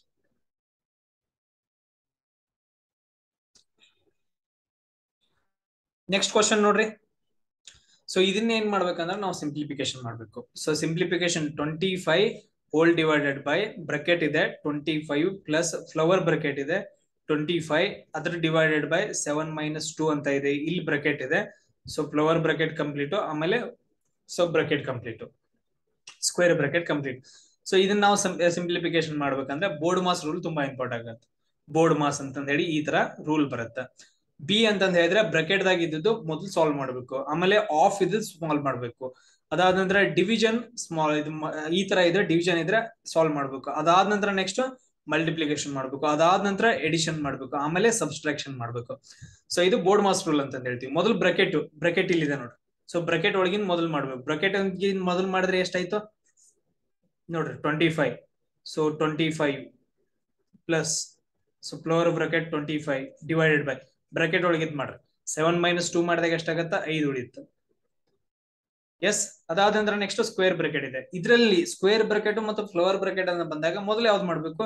ಫ್ಲವರ್ ಬ್ರಾಕೆಟ್ ಮಾಡ್ಬೇಕು. ಸೊ ಇದನ್ನ ಸಾಲ್ವ್ ಮಾಡ್ರಿ. 5 × 5 = 25 ಆಯ್ತು. ಸೊ ಇಲ್ಲಿ ಆನ್ಸರ್ ಎಷ್ಟು ಬಂತು ನೋಡ್ರಿ? 25 divided by square bracket 25 plus ಇದನ್ನ ಸಾಲ್ವ್ ಮಾಡಿದಾಗ ಎಷ್ಟು ಬಂತು? 5 ಬಂತು. ಎಸ್. ಸೊ ಇದಾದ ನಂತರ ಈಗ ಲಾಸ್ಟ್ ಉಳಿದಿದ್ದೆ ಬ್ರಾಕೆಟ್. ಸೊ ಅದ್ರಲ್ಲಿ ಏನಂತ ಸ್ಕ್ವೇರ್ ಬ್ರಾಕೆಟ್ ಐತೆ. ಇದನ್ನೆರಡು ಕೂಡಿಸ್ರಿ ಎಷ್ಟು ಬರುತ್ತೆ? 30 ಬರುತ್ತೆ. 25/30. ಆಮೇಲೆ ನೆಕ್ಸ್ಟ್ ಏನೈತೆ? ಡಿವಿಷನ್ ಐತೆ. ಉಳಿದಿರೋದು ಅಷ್ಟೇ ಅದನ್ನೇ ಮಾಡ್ರಿ. ಸೊ 5 × 5 = 20, 5 × 6 = 30. ಆನ್ಸರ್ ಏನು ಉಳಿತು? 5/6 ಉಳಿತು. ಸೊ ಇಲ್ಲಿ ಏನಂತಂದ್ರೆ ಇದ್ರೆ ಆಪ್ಷನ್ ಎ ಕರೆಕ್ಟ್ ಆಗತ್ತ. ಸೊ ಅದಾದ ನಂತರ ನೋಡ್ರಿ next 3/45 of 2/9. So percentage will be ಅಂತ ಕೇಳಿದಾನೆ. 3/45 ಆಫ್ 2/9% ವಿಲ್ ಬಿ ಅಂತ ಕ್ವಶನ್ ಕೇಳಿದಾನೆ. ನಾವು ಪರ್ಸೆಂಟ್ ಕಂಡುಹಿಡಬೇಕು. ಸೊ ಈಗ ನಾವು ಪರ್ಸೆಂಟ್ ಕಂಡುಹಿಡಬೇಕಂತ ಹೇಳಿದ್ರೆ ತುಂಬಾ ಇಂಪಾರ್ಟೆಂಟ್ ಆಗುತ್ತೆ. ನೆನ್ಪಿಟ್ಕೊಳ್ರಿ ಮೊದಲಿಗೆ. ಸೊ ಏನ್ ಕೊಟ್ಟಿದಾನ? 3/45 ಆಫ್ 3/45. ಸೊ 2/9 ಎಷ್ಟು ಪರ್ಸೆಂಟೇಜ್ ಅಂತ ಕ್ವಶನ್ ಕೇಳಿದ. ಸೊ ನಮ್ಗೆ ಎಷ್ಟು ಪರ್ಸೆಂಟೇಜ್ ಅಂತ ಗೊತ್ತಿಲ್ಲ, ಅದನ್ನ ನಾವು ಎಕ್ಸ್ ಪರ್ಸೆಂಟೇಜ್ ಅಂತ ಇಟ್ಕೊಂಡು ಈಗ ನಾವು ಕರೆಕ್ಟ್ ಆಗಿ ಬರ್ಕೊಂಡು ನೋಡ್ರಿ. 3/45 2/9 ಇಂಟು ಎಕ್ಸ್ ಬೈ ಪರ್ಸೆಂಟೇಜ್ ಅಂತಂದ ಹೇಳಿದ್ರೆ 100. ಇವಾಗ ನಾವು ಎಕ್ಸ್ ಕಂಡುಹಿಡಬೇಕು. ಸೊ ಕಂಡುಹಿಡ್ರೆ ನೋಡೋಣ. ಎಕ್ಸ್ ಒಂದ್ ಕಡೆ ಇಟ್ಕೊಡ್ರಿ. 3/45. ಸೊ 2 ಈ ಕಡೆ ಹೋದ್ರೆ ಸೊ ಕೆಳಗಡೆ ಹೋಗುತ್ತಾ. ಸೊ ಇಲ್ಲಿ ಬರ್ಕೊಂತ ಹೋಗೋಣ. 2 ಕೆಳಗಡೆ ಹೋಗುತ್ತೆ. ಮೇಲೆ ಏನ್ ಹೋಗುತ್ತಾ? ಆ ಕಡೆ ಹೋದ್ರೆ ಲೆಫ್ಟ್ ಹ್ಯಾಂಡ್ ಸೈಡ್ ಮೇಲ್ಗಡೆ ಹೋಗುತ್ತೆ. ಸೊ ಅದೇ ತರ 100 ಮೇಲ್ಗಡೆ ಹೋಗುತ್ತೆ. ಸೊ ಈ ತರ ಮಾಡ್ಕೊಂಡಾಗ ಸಿಂಪ್ಲಿಫಿಕೇಶನ್ ಮಾಡ್ಕೊಂಡಾಗ ಇವು ನಾವ್ ಏನ್ ಮಾಡ್ಬೇಕು? ಸಾಲ್ವ್ ಮಾಡ್ಕೊತಾ ಹೋಗ್ಬೇಕು. ಸೊ 9 × 1 = 9, 5 × 45, 5 × 1 = 5, 2 × 10, ಆಮೇಲೆ 0 ಹಂಗ ಉಳಿತು. 5 × 20 = 100 ಆಯ್ತು. ಆಮೇಲೆ 2 ಉಳಿತು ನೋಡ್ರಿ. 2 × 1 = 2, 10. ಸೊ ಉಳಿದಿರೋದು ಏನೇನ್ ಬರ್ಕೊಡ್ರಿ? 3 × 10 ಉಳಿತು. ಸೊ ಅಂದ್ರೆ 30% ಏನಾಗತ್ತೆ ಅಂತಂದ ಹೇಳಿದ್ರೆ ಇದ್ರದ್ದು ಆನ್ಸರ್ ಆಗುತ್ತೆ. 30% correct answer, option D. Next ನೋಡ್ರಿ 48. Mahesh bought a cycle for 500 rupees and sold for 600 rupees. The percentage of profit will be. Mahesh ಎದ್ದ ಏನ್ ಮಾಡ್ತಾನ ಅಂದ್ರೆ ಒಂದ್ ಸೈಕಲ್ ಕೊಂಡು ತಗೊಂಡ್ಬರ್ತಾನ. ಅದನ್ನ ನಾವೇನಂತ ಕರಿತೀವಿ? ಕಾಸ್ಟ್ ಪ್ರೈಸ್ ಅಂತ ಕರಿತೀವಿ. 500 rupees. ಅದಾದ ನಂತರ ಏನ್ ಮಾಡ್ತಾನ ಅಂತಂದ ಹೇಳಿದ್ರೆ ಅವ್ನು ಸೋಲ್ಡ್ ಮಾಡ್ತಾನ. ಅಂದ್ರೆ ಸೋಲ್ಡ್ ಅಂತಂದ ಹೇಳಿದ್ರೆ ಮಾರೋದು. ಸೆಲ್ಲಿಂಗ್ ಪ್ರೈಸ್ ಅಂತಂದ ಹೇಳ್ತೀವಿ. SP ಅಂತಂದ ಹೇಳ್ತೀವಿ. ಎಷ್ಟು ರೂಪಾಯಿಗೆ ಮಾರ್ದ? 600 ರೂಪಾಯಿಗೆ ಮಾರ್ದ. ಕೊಂಡು ತಗೊಂಬೋದಿದ್ 500 ರೂಪಾಯಿ, ಮಾರಿದ್ದ ಎಷ್ಟಕ್ಕ? 600 ರೂಪಾಯಿ. ಇಲ್ಲಿ ನಮ್ಗೆ ಏನಾಯ್ತು? ಪ್ರಾಫಿಟ್ ಆಯ್ತಲ್ಲ. ಸೊ ಆ ಪ್ರಾಫಿಟ್ ಪರ್ಸೆಂಟೇಜ್ ಅಂತ ಕೇಳಿದಾನ. ಇಲ್ಲಿ ನೋಡ್ರಿ ಪ್ರಾಫಿಟ್ ಅನ್ನ ಕಂಡುಹಿಡಿಯೋಕೆ ಏನು ಫಾರ್ಮುಲಾ ಬಳಸ್ತೀವಿ? Selling price minus cost price ಅಂತ ಬರೀತೀವಿ. ಇಲ್ಲಾಂದ್ರೆ ನಾರ್ಮಲ್ ಆಗಿ 500 ರೂಪಾಯಿಗೆ ತಂದೇನಿ, 600 ರೂಪಾಯಿಗೆ ಮಾರೇನಂದ್ರೆ 100 ರೂಪಾಯಿ ನಂಗೆ ಲಾಭ ಆಯ್ತು. ಡೈರೆಕ್ಟ್ ಆಗಿ ಬರ್ಕೋಬಹುದು. ಸೊ ಇಲ್ಲಿ ನಾನು ಫಾರ್ಮುಲಾ ಯೂಸ್ ಮಾಡ್ತೀನಿ ನೋಡ್ರಿ. Selling price 600, so cost price 500, profit ಎಷ್ಟಾಯ್ತು? 100 ಆಯ್ತು. ಸೊ ಬಟ್ ಆದ್ರೆ ಇದನ್ನ ನಾನು ಪರ್ಸೆಂಟೇಜ್ ಅಲ್ಲಿ ಮಾಡ್ಬೇಕಲ್ಲ. Profit percentage equal to so ಎಷ್ಟು ಪ್ರಾಫಿಟ್ ಲಾಭ ಆಗಿರುತ್ತಲ್ಲ ಆ ಲಾಭ ಡಿವೈಡೆಡ್ ಬೈ ಕಾಸ್ಟ್ ಪ್ರೈಸ್. ನಾ ಎಷ್ಟು ತಗೊಂಡ್ಬಂದಿರ್ತೀನಲ್ಲ ಅದನ್ನ ನಾವೇನ್ ಮಾಡ್ಬೇಕಂತಂದ ಹೇಳಿದ್ರೆ ಫಿಲ್ ಮಾಡಿ ಡಿವೈಡೆಡ್ ಬೈ ಮಾಡಿದಾಗ ನಮ್ಗೆ ಏನ್ ಪರ್ಸೆಂಟೇಜ್ ಸಿಗುತ್ತಲ್ಲ ಅಷ್ಟು ನಮ್ಗೆ ಪರ್ಸೆಂಟೇಜ್ ಲಾಭ ಆಗೈತೆ ಅಂತ ಅರ್ಥ. ಪ್ರಾಫಿಟ್ ಎಷ್ಟಾಗೈತೆ 100 ಆಗೈತೆ. ಕಾಸ್ಟ್ ಪ್ರೈಸ್ ಎಷ್ಟೈತೆ 500 ರೂಪಾಯಿ ಐತೆ. ಸೊ ಇವಾಗ ನಾನು ಏನ್ ಮಾಡ್ತೀನಿ ಅಂತ ಹೇಳಿದ್ರೆ ಇವೆರಡು ಜೀರೋ ಹೋಗ್ತಾವ 1/5 ಆಗುತ್ತೆ. ಸೊ 1/5 ಅಂತಂದ್ ಹೇಳಿದ್ರೆ ನೋಡ್ರಿ, ಸೊ ಇದನ್ನ ಡಿವೈಡ್ ಮಾಡಿದಾಗ 0.2 ಆಗುತ್ತೆ. ಸೊ 1/5 ಮಾಡ್ರಿ. ಸೊ 1 ಇರೋದ್ರಿಂದ ಕಡಿಮೆ ಬೆಲೆ ಇರೋದ್ರಿಂದ ಪಾಯಿಂಟ್ ಕೊಡ್ತೀವಿ. ಪಾಯಿಂಟ್ ಕೊಟ್ಟಾಗ 0 ತಗೊಂತೀವಿ. ಸೊ 5 ರೆಡ್ಲಿ 10 ಆಗುತ್ತೆ, 0.2 ಆಗುತ್ತೆ. ಸೊ ಇದು ಪ್ರಾಫಿಟ್ ಆಗಾಯ್ತು. ಇದು ಪ್ರಾಫಿಟ್ ಪರ್ಸೆಂಟೇಜ್ ಕೇಳಿದಾನಲ್ಲ, 0.2 ಇಂಟು 100 ಮಾಡ್ಬೇಕು ಪರ್ಸೆಂಟೇಜ್ ಅಂತ ಬೇಕಾದಾಗ. ಸೊ ಅವಾಗ ಎಷ್ಟಾಗತ್ತೆ ಅಂದ್ರೆ 20% ಆಗತ್ತೆ.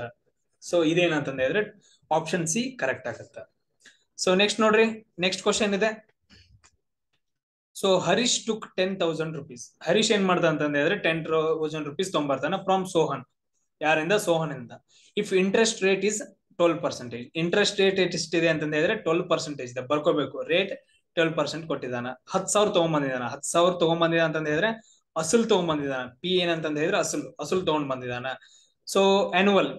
So how much money will Harish return after 6 years? ಅಂದ್ರೆ ಟೈಮು ಕೂಡ ಕೊಟ್ಟಿದ್ದಾನ. 6 years ಆದ ನಂತರ ಹರೀಶ್ ಇದ್ದಾವ ಸೋಹನ್ಗೆ ಎಷ್ಟು ರೂಪೀಸ್ ಹೊಳ್ ಕೊಡ್ತಾನ ಅಂತಂದ ಹೇಳಿ ಕೇಳಿದಾನ. ನಾವ್ ಇಲ್ಲಿ ಏನ್ ಕಂಡಿಡ್ಬೇಕು? ಸಿಂಪಲ್ ಇಂಟ್ರೆಸ್ಟ್ ಕಂಡಿಡ್ಬೇಕು ಮೊದಲು. ಅದಾದ ನಂತರ ಅಮೌಂಟ್ ಅಂದ್ರೆ ತಗೊಂಡ್ ಬಂದಿದ್ದು ಸಿಂಪಲ್ ಇಂಟ್ರೆಸ್ಟ್ ಎರಡು ಸೇರಿ ಕೊಡ್ಬೇಕಲ್ಲ, ಅಮೌಂಟ್ ಕೊಡ್ಬೇಕಾಗತ್ತೆ.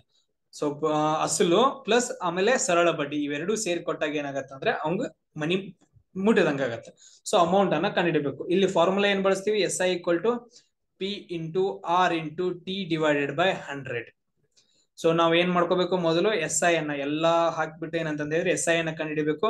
ಸೊ ಅದಾದ ನಂತರ ಅಮೌಂಟ್ ಕಂಡಿಡಿಯೋಕೆ 10,000 ಪ್ಲಸ್ ನಾವ್ ಏನ್ SI ಕಂಡಿಡಿದಿರ್ತೇವಲ್ಲ ಆ SI ಹಾಕಿದಾಗ ಏನ್ ನಮ್ಗೆ ಆನ್ಸರ್ ಬರುತ್ತಲ್ಲ, ಸೊ ಅದು ಆನ್ಸರ್. ಇದ್ರದ್ದು ಆಪ್ಷನ್ ಕರೆಕ್ಟ್ ಆಗಿರುತ್ತೆ. ಇದ್ರ ಆಪ್ಷನ್ ಯಾವ್ದು ಕರೆಕ್ಟ್ ಆಗತ್ತೆ ಅಂದ್ರೆ 17,200 ಕರೆಕ್ಟ್ ಆಗತ್ತೆ. ಎಷ್ಟು ಕರೆಕ್ಟ್ ಆಗತ್ತೆ? 17,200 ಆನ್ಸರ್ ಬರುತ್ತೆ ಟೋಟಲ್ ಅಮೌಂಟ್.